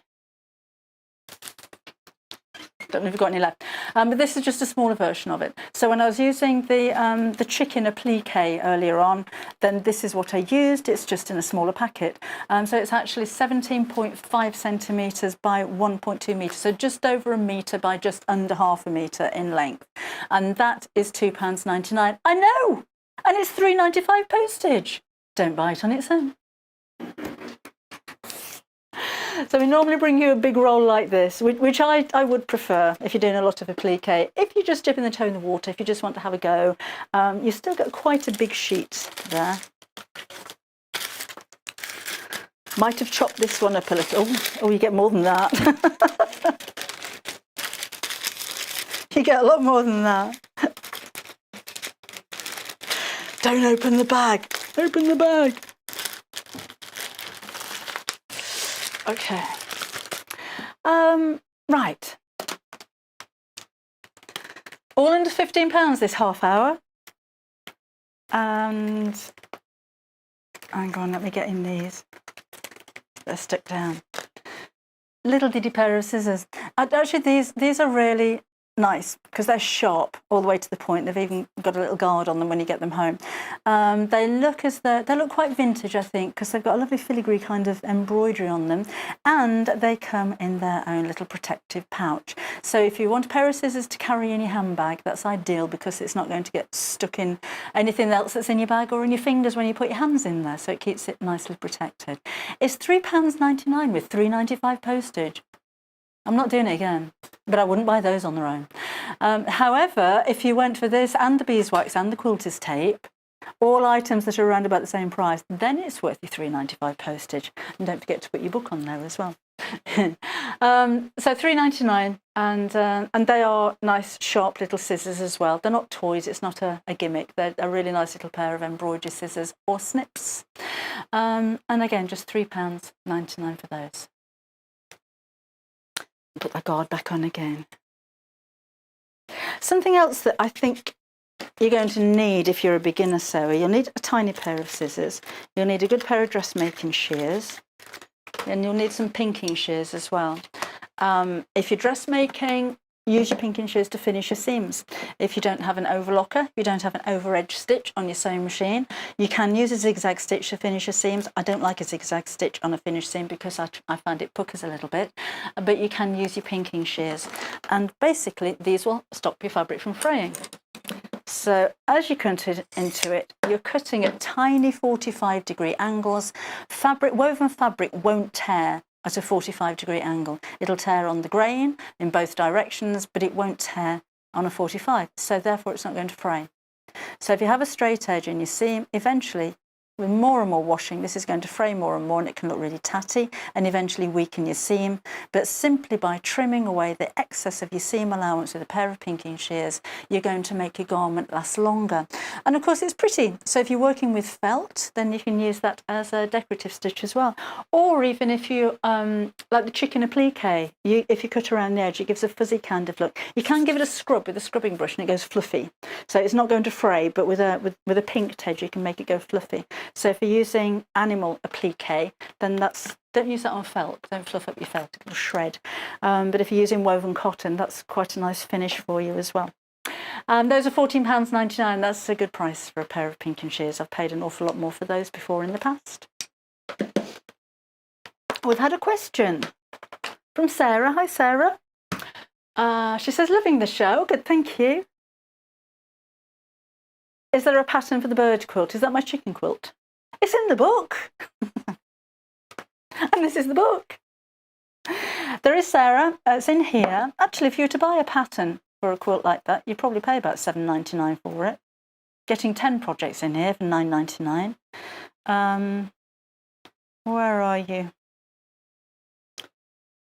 I think it's the first one, isn't it? There we go. There's your pattern. I'm hiding that just in case you freeze frame it and zoom in. It's a quilt as you go.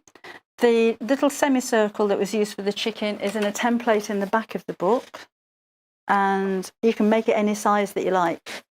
So I think I used 6-inch squares on those. You might have been bigger.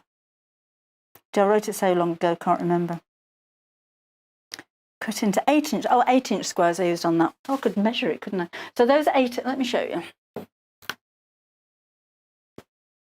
I'm going a bit doolally now. You need 8-inch squares for it, but you can make it smaller, you can make it bigger. And this is a quilt as you go project. So every single one of these pieces has been quilted and bound individually and then sewn together to create this. I'm glad you like it. It was loads of fun to do that. I love them, a little personality. She's pecking away with her eyes shut without a care in the world. That one's all proud, look, with its nose in the air. She's found a worm, but she doesn't want anybody else to know about it. I love chickens. They've got so much personality. Okay, right, now then, we need to clear up again, don't we? In the next hour, we're going to be taking a look at the Elna 720, and we've got some more fabrics coming up for you as well. So we'll see you again in a couple of minutes. Hi, I'm John Cole Morgan, and I'm here to give you my top tips on how I go about enjoying my sewing experience. My first top tip, as everybody knows, rotary cutter safety. If you're not using it and it's not on the mat, that blade must be locked. Please be safe.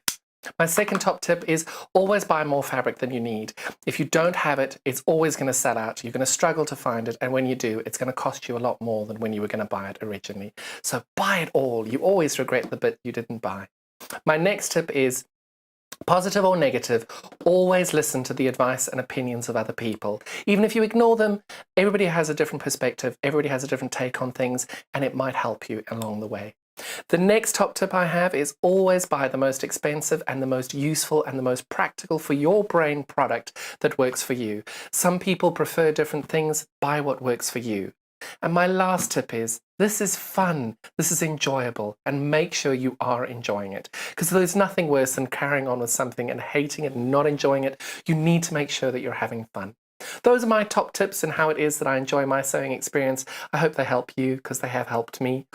For more handy tips and demonstrations, make sure you watch us on our Freeview channel 74, Sky channel of 670. Otherwise, follow us on YouTube on Sewing Street, where you can catch up on past demonstrations and shows. Thank you so much. Bye-bye.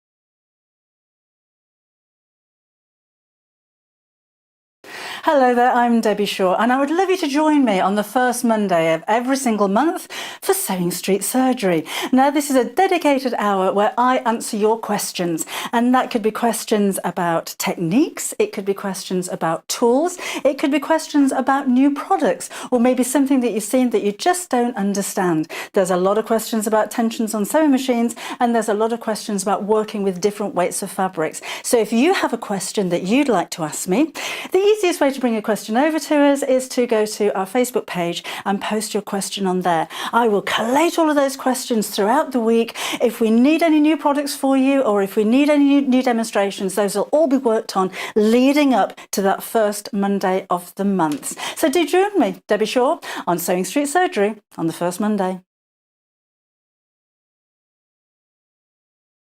Hello there, I'm Debbie, and this is my brand new Sewing Room Secrets quilting book, which is available exclusively signed on Sewing Street right now. So if you haven't seen any of the shows or caught up on YouTube, let me give you a quick flick through, because in here I'm going to teach beginner sewers or beginner quilters all about quilting, different types of quilting, different techniques for quilting and for binding your quilts as well.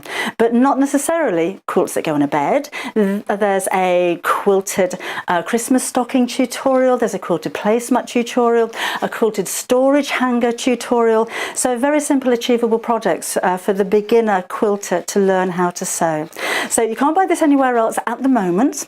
You certainly can't buy it anywhere else, even on pre-order with a signed copy, but you can get hold of them right now on Sewing Street while we have the stock. You can order on the website, you can order on the phone lines. I do hope you enjoy it.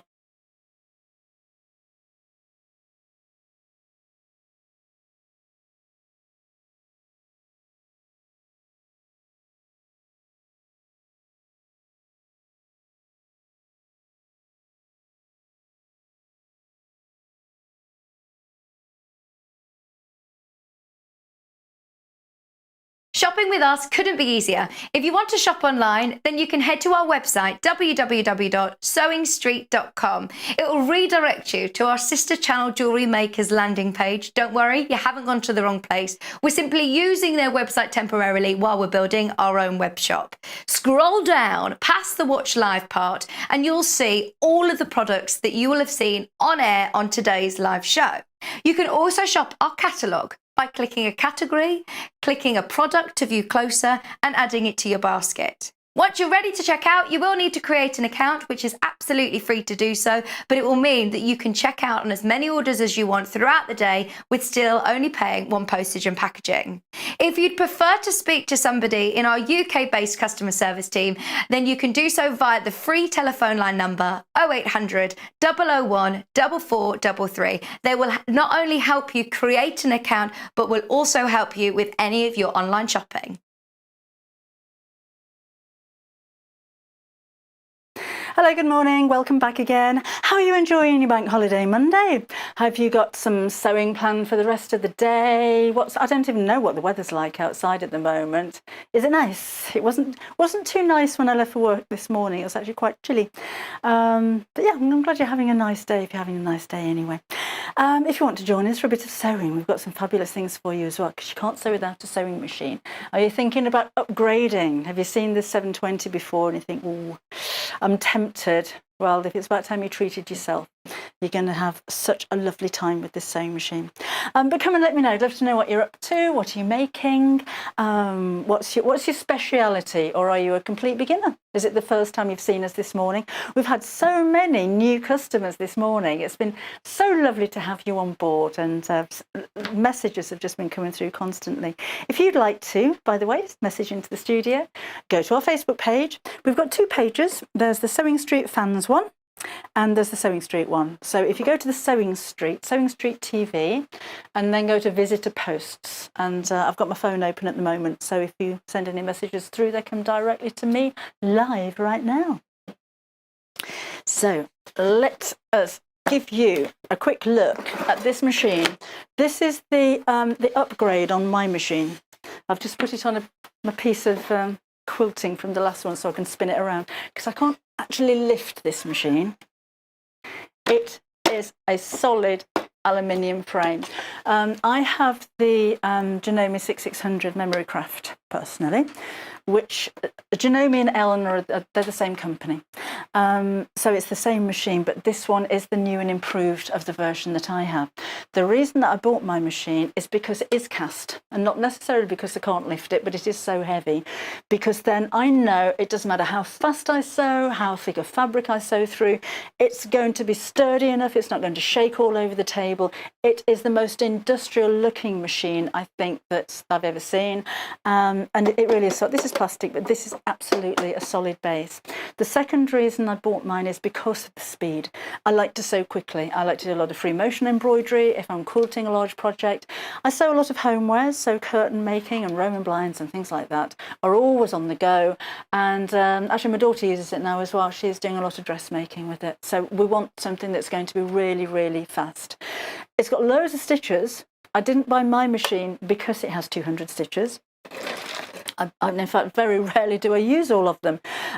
It was purely the speed and the sturdiness and the reliability of the machine is why I went for it.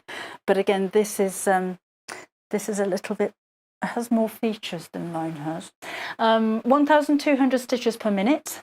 When you think about the average overlocker is around about the same amount of stitches per minute, maybe 1,300 stitches a minute, you have an incredibly fast machine.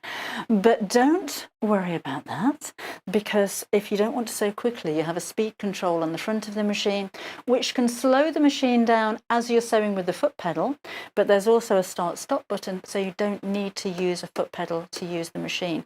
A lot of people can't use their feet. Maybe you're in a wheelchair. Maybe you like to sew standing up at a high counter and the foot pedal won't reach the floor. Lots of reasons why people prefer to use a start-stop button rather than a foot pedal. If you're teaching somebody how to sew as well, you can be in complete control of how quick they're going to sew. Nothing wrong with teaching somebody how to sew on a machine like this. I even let my granddaughter have a go the other day. Just pressing the start, she's not even 3 yet, just pressing the start-stop button. But yeah, it's because it's all pressing buttons. There's no dials to turn and no secure click when you get the right stitch. It's just literally pressing buttons. And that's what we do in this day and age, don't we? We press buttons on our phones, we press buttons on our cookers, we press buttons on the central heating. We're a nation of button pressers. But that's what we're used to, that's what we find easy. So let's have a tour around it. At the top here, you've got an independent bobbin winder. There are 2 spool holders at the back, so you can actually wind up your bobbin at the same time as you're sewing. That was something that was introduced in peacetime. It was something that they used in the factories, because winding a bobbin, at the time it takes to wind a bobbin, you're not sewing on industrial machines. So it was this kind of device was invented so that people didn't have to stop sewing as you're winding up your bobbin. So 2 spool holders at the back here. Wind that up, you flick it over and press a button on the front, which is just on the front, and carry on sewing at the same time. And that's really, really simple to do. If we come down to the bottom here, you'll see the stitch selection area, and they're all numbered. And in fact, you have this, which goes on the back of your machine, which is all of the stitches that are available for you. So normally with a machine, if I go through basically some of the stitches, not all of them, because that will take an age, and the feet that are included, you'll have an idea of what the machine is capable of. So you've got your utility stitches in mode 1 at the top here. So that's going to be the stitches you use most of all, whether you're quilting, if you're dressmaking, if you're making homewares, if you're making a bag. You'll use a straight stitch for practically every project. You may want to finish your seam, so you've got a zigzag stitch. You can use this picot edge for applique, for decorative stitch, or to finish your seams. This one you can use for mending 2 pieces of fabric together, or you can use it as a decorative stitch, and the serpentine stitch and the little swirls there are again decorative stitches. So all of these stitches can be used for dressmaking, for homewares, for bag making, for making toys, for, I don't know, making curtains, quilting, whatever kind of genre of sewing you're into. Then we look at different types of fabric, because these lightning stitches are for stretch fabric. So you're looking at jersey, t-shirts, sweatshirts, sportswear even. Finishing edges is really important if you're dressmaking, as I said before, particularly if you're making something that is unlined and you're going to see the raw edges. I'm not a raw edge fan, to be honest, but if you do have to see a raw edge, then you can finish it and tidy it using these stitches here. We can blind hem, so invisible hemming can be on garments, it can also be on curtains, and for stretch fabric as well. But all of these different shapes of buttonholes, mostly with buttonholes it's personal choice. Your standard buttonholes are going to be the ones you use most of all. Those are going to be on shirts, they'll be on cushion covers and things like that. A rounded buttonhole that's rounded at both ends is quite pretty and delicate on finer fabrics, maybe a floaty blouse or nightwear. The keyhole buttonholes are for buttons with a shank, so that's thicker fabrics, maybe outerwear and coats. Over here you've got a stretch stitch buttonhole, so if you're putting a buttonhole onto jersey fabrics, you use that one. That's also a stretch stitch, but it gives a hand-stitched look, so you can use that on woven fabric as well. You've got a button placement stitch. This is a mending stitch, so if you've got a tear and you can't pinch the 2 raw edges together because it'll make your fabric pucker, then you can just go up and down and over with that stitch. These are all perfect for appliques. And then you've got quilting stitches as well, and heirloom stitches, decorative stitches, smocking stitches. So they're not stretched, but they give a smock effect to your work. So you could be making little girls' dresses. These are all decorative stitches, needle in different positions. You've got a 1/4 of an inch position for patch workers. These stitches can be used for cording work, for decorative work, stitching the ditch stitches for quilters, and these are all decorative.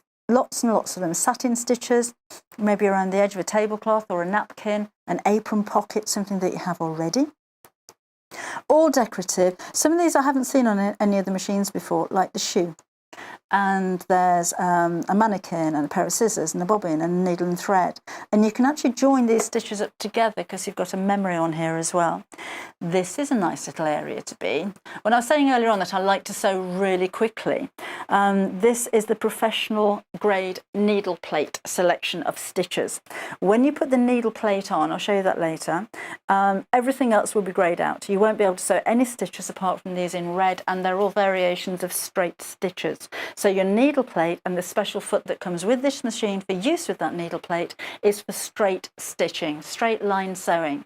So it could be quilting, could be on garments, whatever it is you're straight stitching, you sew so quickly. And it means that, because you've only got, I'll show you actually, you've only got one little hole in the plate. Get all of this. You spend the rest of the hour showing you what comes with it. So where the needle goes in, this is the HP plate, high performance. You've got one hole where the needle goes in. So you can only go in a straight line. This is where the feed dogs are going to come up to feed your fabric through. But it helps to keep your fabric perfectly flat, particularly with finer fabrics, because occasionally you can find that your needle can even push fabric into the feed dogs. Not going to happen here. If you're sewing together pointy things like half square triangles or diamond shapes, and you've got the point going right under here, that point can disappear into the feed teeth very easily, because when it goes onto the feed teeth, it's the point of the fabric isn't going to be completely covered. It won't completely cover the feed teeth, it'll only cover a little bit of it. So as the bare teeth are drawing the fabric through, that point of the fabric can actually disappear into the teeth that it does grab hold of. So you can cut the end of that off, that helps. But if you put your high performance plate on there, it will help to keep that kind of thing flat. So you get a nicer stitch, a longer stitch, a really quick stitch, and a very flat stitch as well. And that is for use with a high performance foot. Now your machine will know when you put this plate on, it'll tell you. You put your HP plate on, you know. It won't let you use any stitches that will break the needle. So no zigzag stitches or anything like that. And it will ask you to put this foot on. And the foot in conjunction with the plate, again, you can only use this with a straight stitch, will just enable you to get the very, very best straight stitch ever. So that's that and that's that. Oh, on top of all of those, we've also got the alphabet. I like the way that this is right in front of you as well, so it's really handy to see. And again, of course, you can join all of these letters together so you can create words. I think you can put something like 60 icons in there all together. I can't remember off the top of my head. But those are on the other side of there. As you come up again, so we've got the bobbin winder, we've got your settings on there, so you can personalise. If I go onto settings really quickly and we have a scroll through, we can adjust the brightness, the sound, you can switch that beeping sound off. At the moment I've got this set so that the scissors will snip my thread whenever I finish a row of stitching. Doesn't have to be like that, you can switch that off, but as you scroll through you can really make this personal. Oh, it'll let you know when you're running out of thread as well. I love that. And you can choose how long that thread is before it lets you know. So I think I've got mine on 1/2 metre. But if you want the machine to tell you when you've got 1 metre of thread left on there, that saves a lot of frustration. If you've got a big project, particularly saying all the way down the seam on the side of a pair of curtains, and you get to the end and it is perfectly matched all the way down, but you run out of bobbin thread 3 miles away. So you've got to do it all again. So the machine will say, I've only got 1/2 metre left, love, it'll say. Do you want to stop? Do you want to fill me up? Do you know, I always thought it'd be nice with the sewing machine. You know how you have personalised sat-navs? and you can get like Bart Simpson or, I don't know, Marilyn Monroe talking to you. Wouldn't it be nice if you had a talking sewing machine? Come on, speed up, now turn round, change direction. That'd drive you mad, wouldn't it? It would drive you mad. A machine that answered back. So up here as well, you can extend the width of your stitches, of some of the satin stitches, by up to 5 times. For instance, that's the satin stitch as it comes out. You can extend them by 5 times without losing anything. So it doesn't stretch that scallop stitch, it fills in the gaps. So it just gives you a wider stitch. And that you can use on most of the scallop stitches. We can mirror image. For instance, that's the scallop stitch again, and I've just mirror imaged each one of those. You can do that as you're sewing, or you can program that into the memory. These are some of the other stitches I was just having a play with, joining them up together. This is quite nice as well. Stitch and handmade and sweet are one stitch. So I haven't written that. That's actually one stitch with a flower at each end. So you could stitch out things like ribbons and put those inside your work. We've got a file, so you can save some of your designs. If you put together different designs, and I want to come back to that. If I'm going to stitch out debris every time I make something, you don't have to go in there and put in DEBBIE memory. You can save all of that, and you can save up to 20 designs in there. What else we got? Oh, twin needle. Now this is interesting. So if I go back, come out to settings and let's choose a buttonhole, which will be in mode 2. So press mode 2 and that comes up here. And let's go for an 023. That's a buttonhole stitch. Now let's go back again to where I was. So let's go back to mode 1 and then press the twin needle key. And a little icon's come up down here, look, to say that the twin needle has been chosen. So let's go into mode 2 and go 023. It's not letting me do it. No, you're not doing it. Can you imagine if it was speaking to you? I'm not doing that. I'm not doing a buttonhole with a twin needle. What do you think I am? It would say. I'd love it if my machine talked to me like that, wouldn't you? You walk in the sewing room in the morning and goes, oh, morning, you all right? What are we doing today then? By pressing the twin needle button, it will stop you. Oh yeah, imagine that. When was the last time you cleaned me? You haven't changed my needle for a month. I need my lint removing from my hook. And a lot of us need reminding about that anyway, don't we?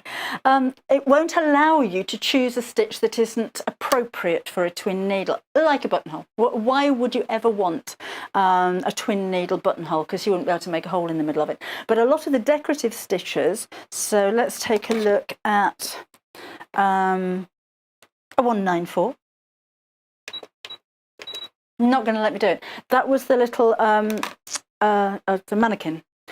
Because the twin, when you do one of the decorative stitches with a straight needle, it'll go from side to side.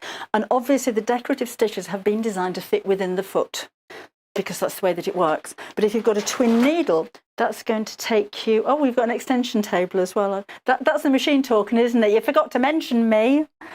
If you've got a twin needle, that will move from side to side and it will hit the side of the foot and it will break. So you won't be able to select any of the stitches that aren't appropriate for it. That's what that's for.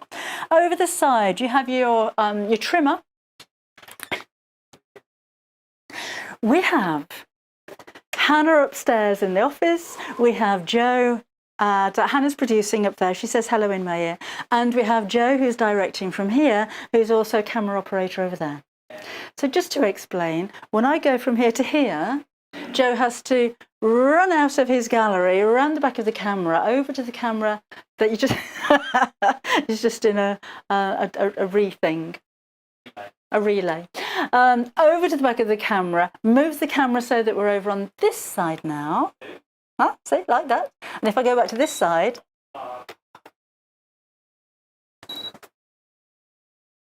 did you hear that? Oh! Then we're back on this side again.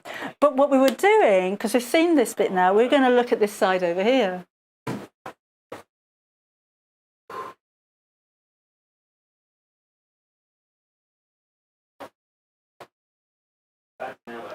And then we're back on this side again.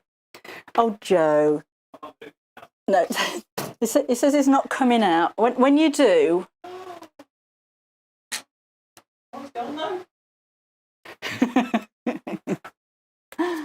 Actually, I've got a couple more on there. We've sold loads of these scissor stands this morning. It's not really a cake stand. It's all we had to display the wonderful cakes that I was bought by Joe, who I'm punishing when he's keeping fit, and Hannah upstairs. I had cakes, and we had... oh, hang on. Which one do you want? Do you want a pink one or a chocolate one? Pink one. I thought it'd go for pink. He's got 2 metre long arms, we're okay. Isn't it lovely? I love Sewing Street. I love you lot. I love it when you come through and ask questions and everything. And I love it when you come into work in the morning and you've got cakes and pastries and look what I got this morning. I got a book launch bouquet. I need to put them in the light that way, don't I? So they go back that way again. I got all that this morning when I came in. That's so nice. Anyway, we're selling sewing machines now. So over this side, we have thread snipper, needle up, needle down position, a lock stitch, so that will stitch 3 or 4 stitches on top of each other so that you're not reversing. If you don't want to see the reversing stitches, you have a reversing stitch. We've also got a tension on the front. I like that. I learnt to sew on an old Singer sewing machine with a tension on the front, and it kind of reminds me of that. But it also means it's easier to clean, because if you're going to get build-up of lint inside the machine, it'll be around here somewhere, so that's easier to clean. This little bar here is your foot pressure dial. I'm turning a button on the top of the machine. You don't need to see that if you don't want to run out. You're always coming out. You'd do anything for a cake. So as I'm turning the button here, that lifts up the pressure on the front of the machine. On the foot of the machine. So a heavy weight of fabric, you may want that to be less, and a lighter weight of fabric, you may want that to be a little bit more. And that is basically, you've got a drop-in bobbin. I did say we had an extension table, and this is it. It's huge. That's really useful if you're quilting or dressmaking, to give you support. When you think about it with your quilt, if you're patchworking particularly, you will have 1/4 of an inch of fabric under the needle and all of the rest of the quilt hanging off the edge of the table. And it can pull against your seam line, and it can prevent you from sewing in a straight line. So when you've got a really nice big extension table, it'll offer that support for you. A little tip for you as well, if you are sewing a quilt and your extension table isn't even that big, you could maybe put your machine towards the edge of the table and put a chair at the back of the chair so that you can drape it over there, just to give it some support, because a lot of people will try and kind of bunch everything up on the table and hold it in place so that it's not pulling away from the needle. But that's, spread it out and give it some support from the back of a chair might be easier. Oh, now I was going to show you the feet that were included. Might even get around to using the machine at some point.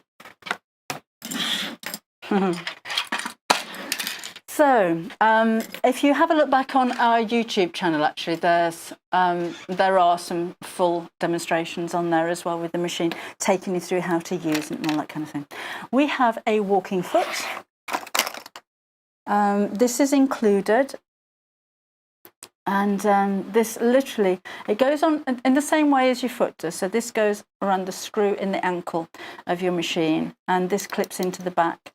And the little feed teeth here feed through the fabric at the top of your, maybe a quilt sandwich or your curtains and lining, but it feeds all the layers of fabric through at the same rate. So on thicker fabric, on larger projects, and certainly if you're quilting, you're going to find that one invaluable. We have a few different free motion embroidery feet. So this is an adjustable one, which comes with a closed toe. You see there?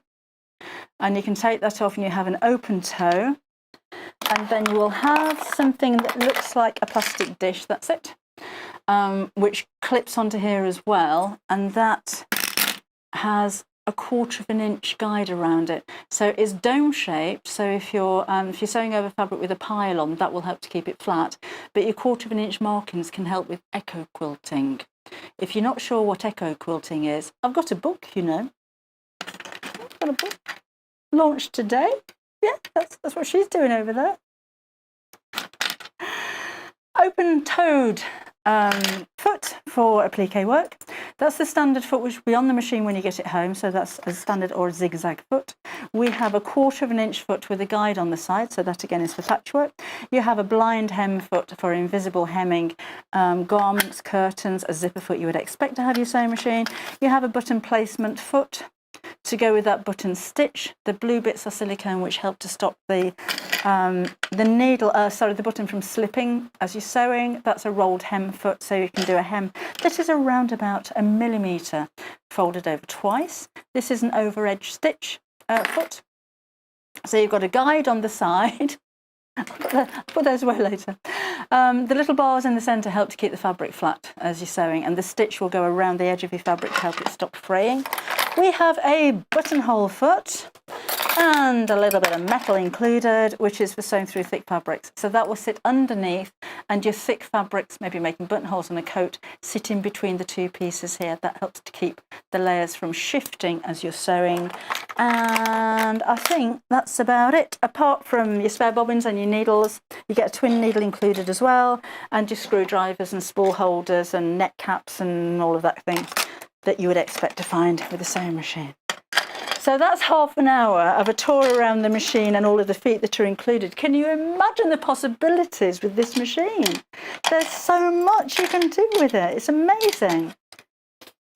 The things that I don't have on my machine are the high performance plate and foot. I would love it. And what else does mine not have? I don't have all of this elongation stitches malarkey, and I don't have as many stitches, I don't think, as this one's got either.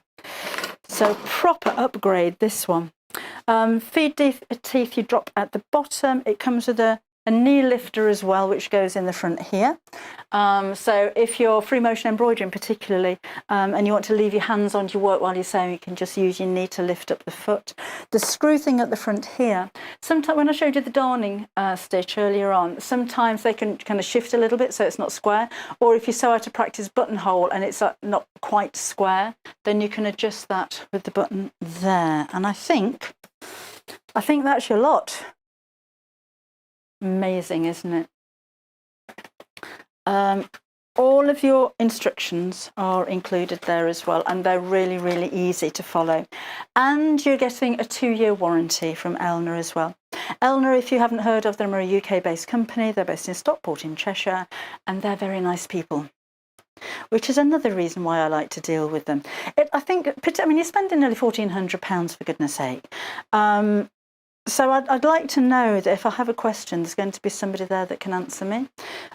If something goes wrong, if I need a part, if I do need any kind of support, if I lose my manual, then I'd just like to know that there's somebody there that I can give them a ring and they will be able to help me out.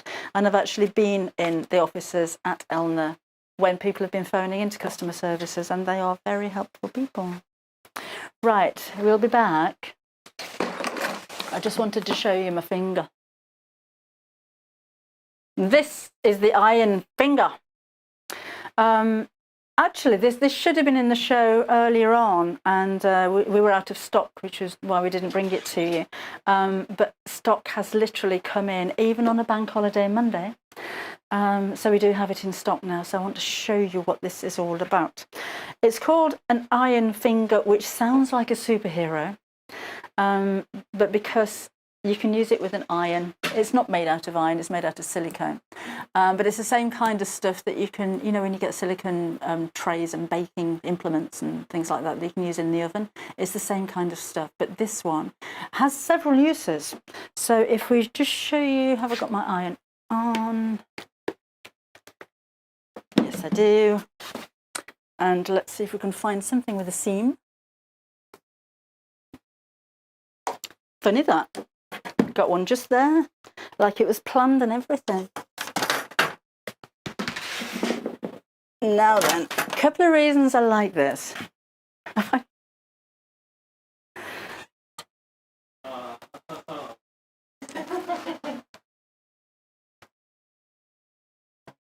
Thank you. I'm going to bring cakes in every day.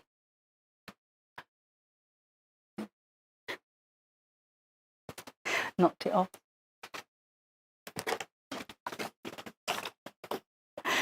I love Sewing Street. Oh, I'm not plugged in, that's why it's not working. Excuse the top of my head a second. When we get our new studio, we won't have the cellar down there. So, with my finger, it has a curved edge on the one side and a square edge on the other side. And that means that if I'm turning out something like a bag flap that's round, I can use this to get right into the curve and turn it around. If I'm turning through something that's square, I can use the square side of this to push out corners. This isn't going to go through your stitching. So if you've ever used a pair of scissors to push out a point, stop it, use your iron finger, because then you're not going to go through your fabric. You can use this to give things a little bit of a press, almost like a paintbrush, but the beauty of it is actually the shape of the finger itself. So it's this cone shape, because now if I've only got a small area to press open, like the seam here, I can sit it on top of my iron finger. I'd use maybe the hoof on a stiletto to open that up, and I can just press over the top. So I could do that without the ironing mat, because the heat is going nowhere near the mat. But another advantage is if you're pressing open any kind of seam on fine fabric, or fabric where when you turn it over you see the raw edge coming through, I've not actually pressed the raw edge of the fabric against the fabric itself. So as the fabric drapes over here, I'm only pressing the actual seam. This is still raised away from the fabric, so I'm not going to leave marks on the other side. So if you're a patchworker, I'd use it actually not with that iron. I'd use it with my little mini iron. So big iron can stay in the laundry room. And I'd use my little iron. So I'd have, I wouldn't have that. I'd have one of the smaller mats, but again, you don't need it because you can use this straight on top of your table, because the heat isn't going to go through that iron finger. So now I can just press the seams open like that. Particularly if you're patchworking, this is just so quick and it's really easy. What it also means is if you want to get precisely, the iron isn't on, into an area, don't use your finger next to the iron, use your iron finger next to the iron, because then when you touch it, it's not going to melt. So you can kind of, well, you could do it that way, can you? Flatten out the seam as you're going, followed by the iron. That iron isn't on because I wouldn't use that on top of a mat like that. But it's just really useful. It's one of those things, I think, when you see it, you thought, what is it? What would I use that for goodness sake? But it is like having an extra finger, but it's one that you can touch heat with. It's really useful. Yeah. And it's bendy. While we're here as well, we have a few Fiskars items for you. When any tools that you're buying when you first start sewing, or if you're upgrading, or if you've had a go at sewing, you think, I really want to do more, I'm really going to take my sewing seriously, get the right tools for the job. I'd always recommend with a sewing machine, no matter how much you're spending on a sewing machine, go for a big brand, because you'll have that support, you'll have the help, you've got reliability, and you've got a solidity with those kind of sewing machines. You've got a reputation. The bigger the brand is, the further they will fall if they bring you any kind of product that is substandard. So go for the brands. They are not going to let you down. So sewing machines, particularly important because you spend a lot of money on that. But any of your other tools, think about them in the same way. Your scissors are as important as your sewing machine. Your iron is as important as your sewing machine. So go for the best that you can possibly go for. And again, big brand names. So Fiskars is a big brand name in the world of cutting implements. So you've got the quality. One pair of scissors, if you buy them and you get them home and they don't meet, or they're bent, or they don't cut properly, or they're not sharp all the way down, or they'll only cut at one section and not at the point, you would never buy another pair of Fiskars again. And that reputation that's up here will very quickly come tumbling down. So every single pair of scissors that you're going to buy from Fiskars has been tested and is of that high quality because they don't want to lose that reputation. I don't understand why these are £14.99 because I've paid an awful lot more for a decent pair of shears before now. But they are sharp to the point. Sometimes with scissors, particularly when they start to go a little bit, you'll find when you're cutting, you're only cutting with this area. So you'll be cutting again like that. What a waste of blade. With a good pair of scissors, you'll cut to the point, which means you get a longer, cleaner cut.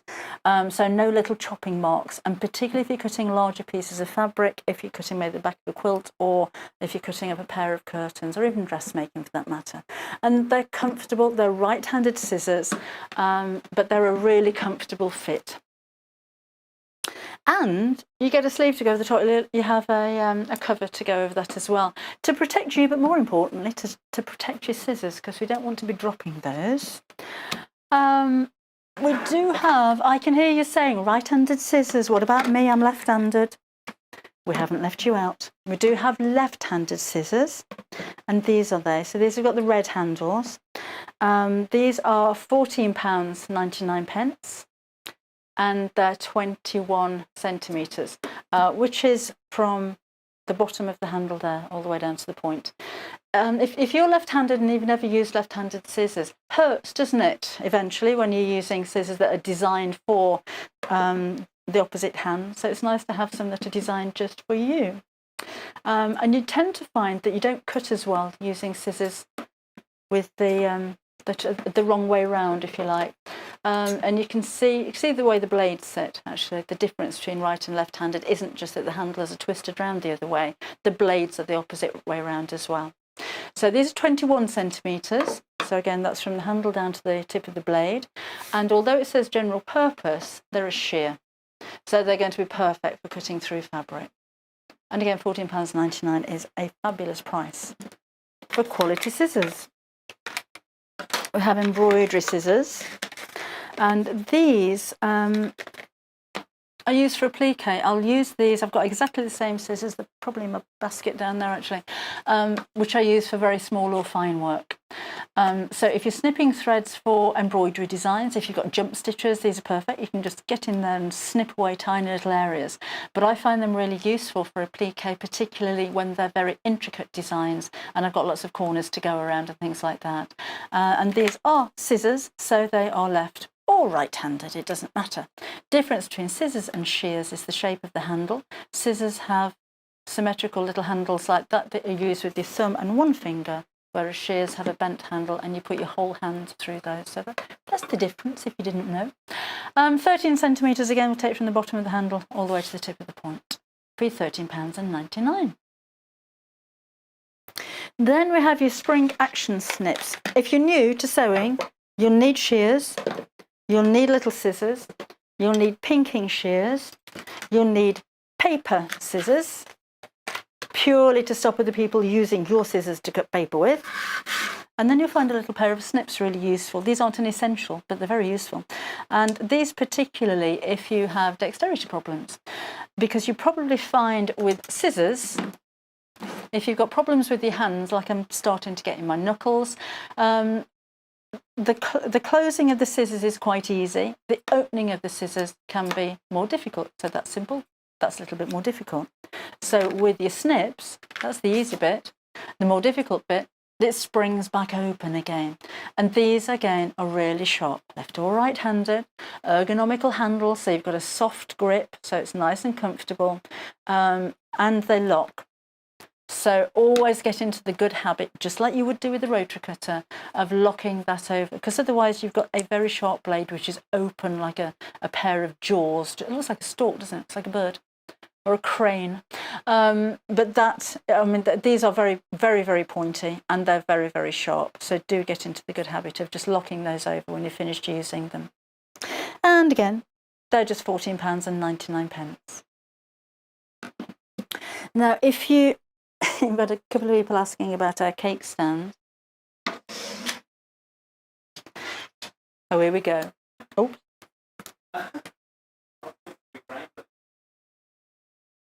It's coming to adjust the camera when we don't really need to, just wants another cake. This is actually a scissor stand. But if you haven't got enough scissors to fill it, then put some cakes on it. It's fine.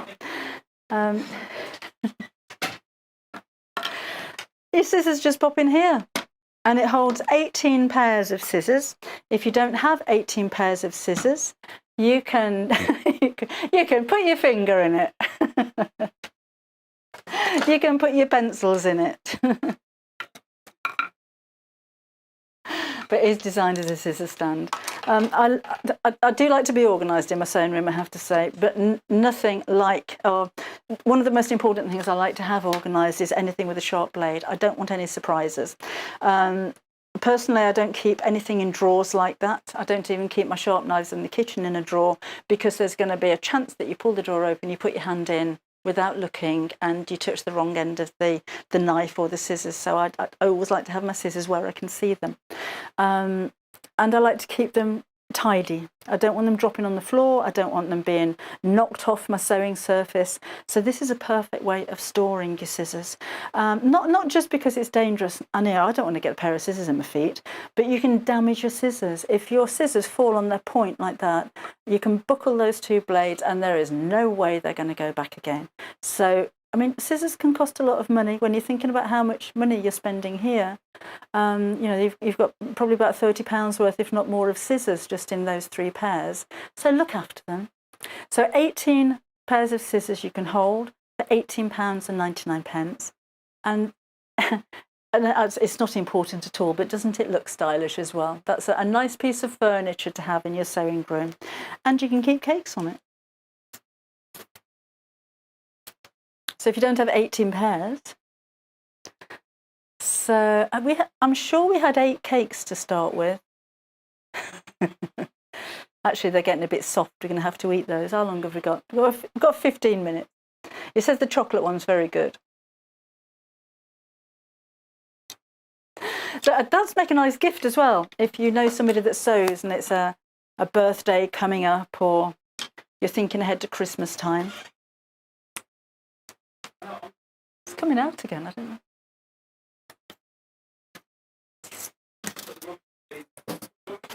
Only one left, Joe.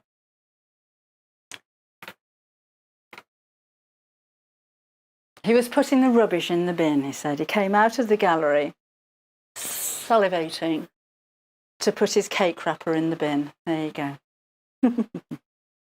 So we don't have very long left on the show now. Had a lovely day today. Thank you for being with us. I hope you're going to enjoy the rest of your day as well. I've got any messages. I haven't checked, have I? Oh, morning, Claire. She's congratulations on your new book. Thank you. Could you please wish my eldest son Cameron a happy birthday for today, and my husband Chris for last Wednesday. This is the birthday banner I made years ago, but continue to make the age block for the centre. That Elna machine looks fabulous, from Claire. So happy birthday, Cameron, and happy birthday, Chris, for last Wednesday. Mandy's got the 720. She bought it a few weeks ago. She says it's amazing. She's really pleased with it. She loves everything about it. Kathleen. Oh, Kathleen's going to a sewing retreat. Oh no, she's treating today as a sewing retreat. That's a nice idea. I'm going to say, because you can't go to a retreat yet, can you? I'm using an inherited lap quilts kit as a self-development exercise, and a glass of wine later on to chill. I think that's a jolly good idea. Oh, a sewing retreat at home. I think a lot of us are doing that kind of thing now, aren't they? Hannah, producer, had a French day the other day at home. She's all by herself, listening to French music and eating French food.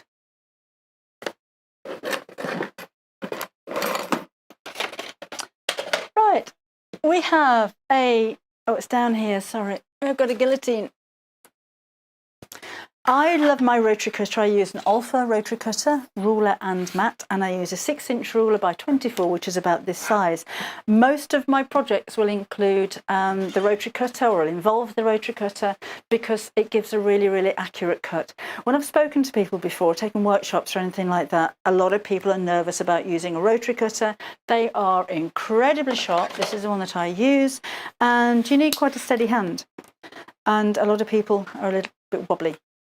You'll need to cut up against the edge of the ruler at a very slight angle. People are a little bit worried about doing this, even more worried about doing that. So Fiskars have taken the worry out of it for you, because this is a combination of the ruler and you've got the blade inside here. So at the moment, the blade is exposed, but it doesn't come below the ruler, so I can't touch it.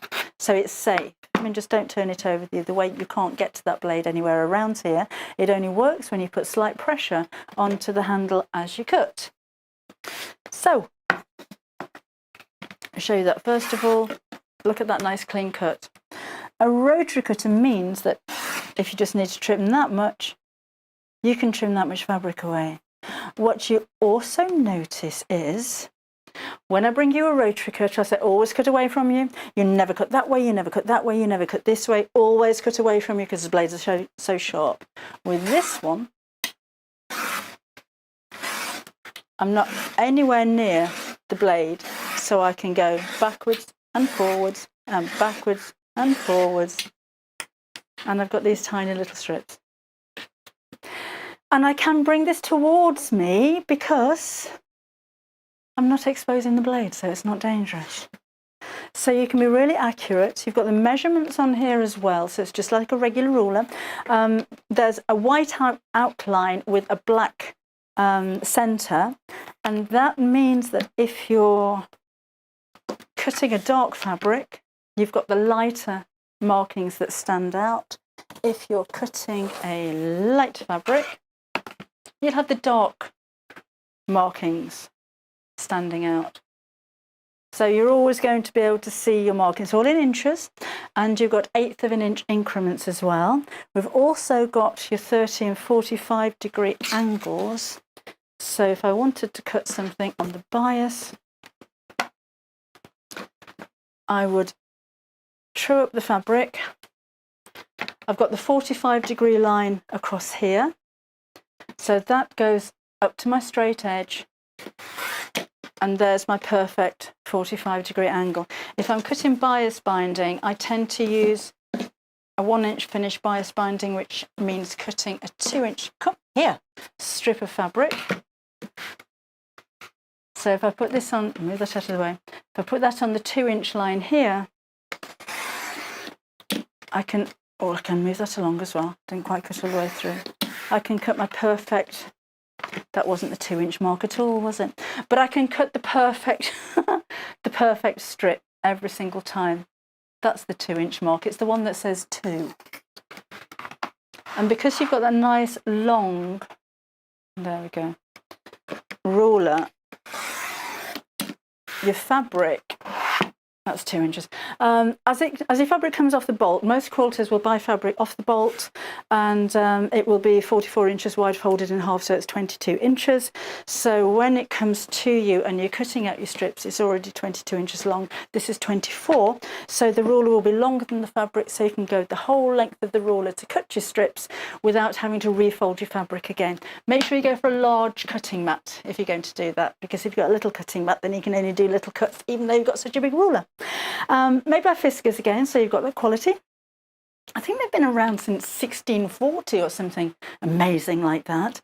And you've got a handle, so you can you can hang it up if you don't have enough storage space as well.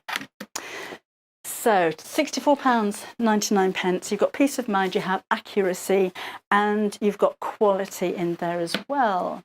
Staying with Fiskars, we have a circle cutter. And that has a blade as well. So if you're making chickens, like we were earlier on, which are made out of semicircles, then you can simply pop your cutter. Oh, that should be inside it. No, it shouldn't be inside it. No, that clips in there like that. You can't see that properly on that fabric, can you? Let me find you some plain. Helps when the ruler's the right way around. So if I want to cut a semicircle with a seam allowance, And you can see there that I've got a line across here, which is the semicircle. Then I have another line under here, which is my seam allowance. So if I just want to cut the semicircle, I'm going to start cutting from this line. If I'm going to use that within a seam, I will cut from that line. If I'm going to cut a complete circle, it says here, cut on fold of fabric. So let's do as we're told. Fold that in half. And that goes on top. So that's my fold line, so I don't need a seam allowance basically. And then with the blade here, there's a little tiny rotary cutter blade inside there, and there are two guides. So the guides go onto the channel, and they'll start off the edge of the channel, because if you've got a rotary blade and you start cutting on the edge, it's not going to cut the very edge because that's round. So let's put that into the slot. Hold it in place.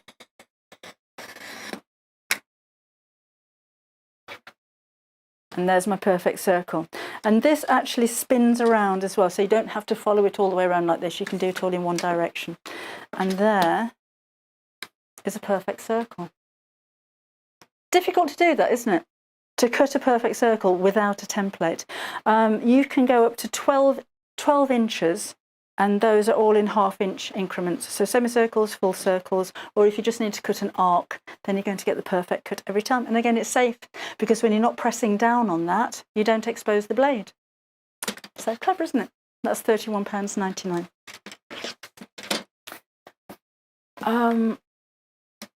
Right. What we're looking at? Oh, 505, sorry.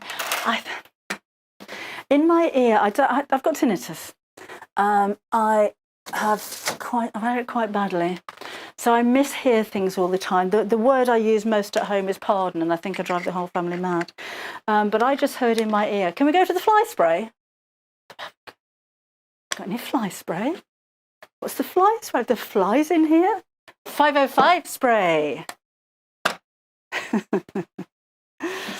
We don't have very many of these left. I'm so glad you're going for this, particularly if you're quilting, well, any kind of sewing that you're doing. It's like pins in a can. So if you're putting together 3 layers of fabric for your quilt sandwich, and you don't want to hand tack, you don't want to use your bent safety pins, then use your 505 spray. Spray it onto your wadding, put your fabric on the top, spray it on the back of the wadding, and put the back of your fabric there as well. It's repositionable, so you can peel the fabric back and put it back down again, like so. So mini quilt. Spray onto the back of your wadding. Don't spray anywhere near your sewing machine. I'm spraying away, and make sure you're in a well-ventilated room. And then put that down. Oh, it's all creased up. Oh no! It's repositionable, so you can peel it off, and you can put it back on again, and you can smooth it out. And that can be any size you like. So it could be a little piece of applique. You could be making a coaster. You could be making a king-size quilt, doesn't matter. It washes out. If it's a project that you're not going to wash, eventually it'll wear away, so probably after about 6 months it'll disappear. But it's been designed for use with fabric and with your sewing machine. I wouldn't ever use any kind of adhesive anywhere near my sewing machine that wasn't designed for fabric, because these have been designed not to gunk up your machine, not to block up your needle, and not to stain your fabric either. To be honest, if you're going to overspray, you'll have a wet patch, and it may leave the same kind of water stain that you'd get, like water stain. It washes out. All of the adhesive will wash out. The only time I'd be really careful, I use this with my favourite fabric, the PU, on the back, and I find it easier than pinning or clipping a lot of the time. So if I've got 2 pieces of PU to fold together or make a seam or make a bag strap, I'll do that with it, and that holds it in place while I'm sewing. But if you spray it on the outside of the PU, it can stain. So just be careful where you're going to use it. But it will make, what I find useful, if I don't have any fusible fleece, I use an awful lot of Valiseline H640. If I haven't got any around, I can use wadding and then stick it with my spray to make it stick. And if you've got fabrics like PU and you want to put some wadding on the back and you can't iron from the front of laminated fabrics because they'll melt, then put some spray on the back, and you can make something that wouldn't normally stick stick temporarily with that. It's great for applique as well. Larger pieces I use Bonder Web, smaller pieces I just use a spray of my 505. So multi-order those if you can stretch to it, because you're going to use them an awful lot. And it's only £7.99, which is a great price for 505 as well. Oh, no, we haven't got your name, I'm afraid, but somebody messaged in asking if they could see the beach up closer up.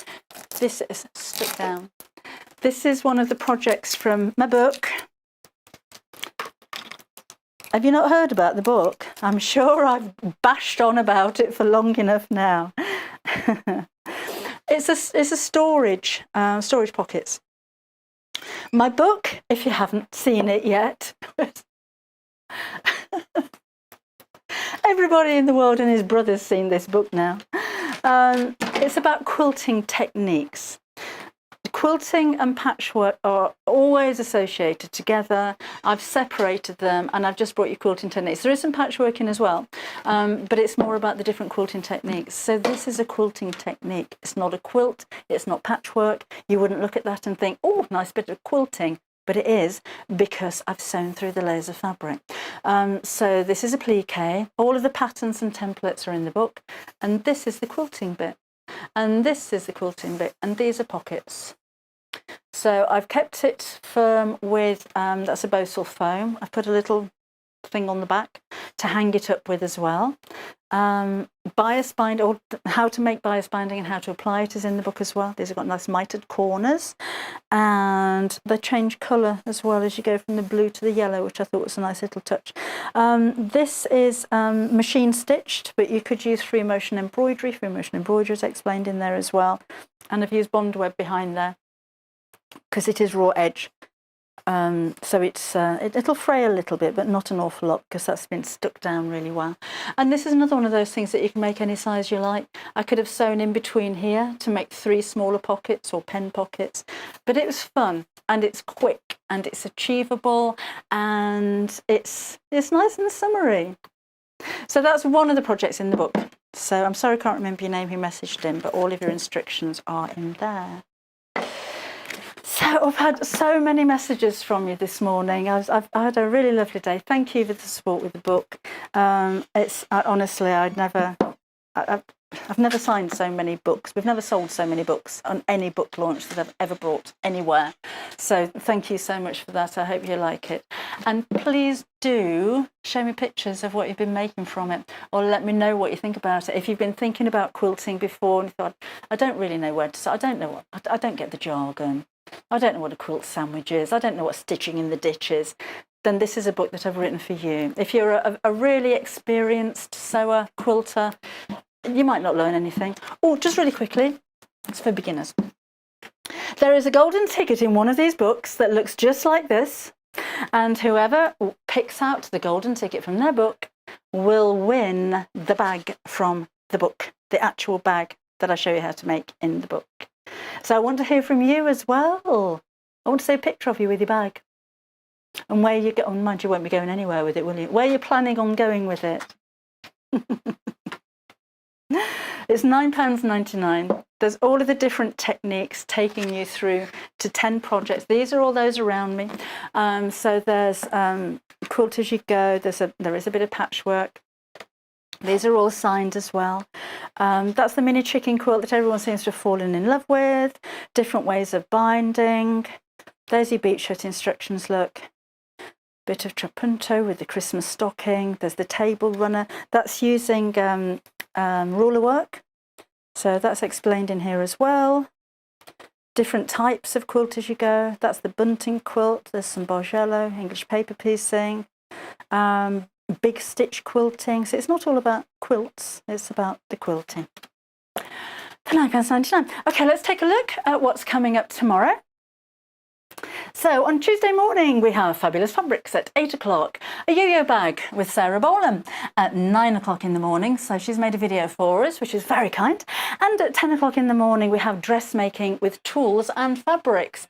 I'll see you again next Sunday. Don't forget, on Monday we have Sewing Street Surgery, so get your questions in this week and I'll see you then. Have a nice day. Bye bye.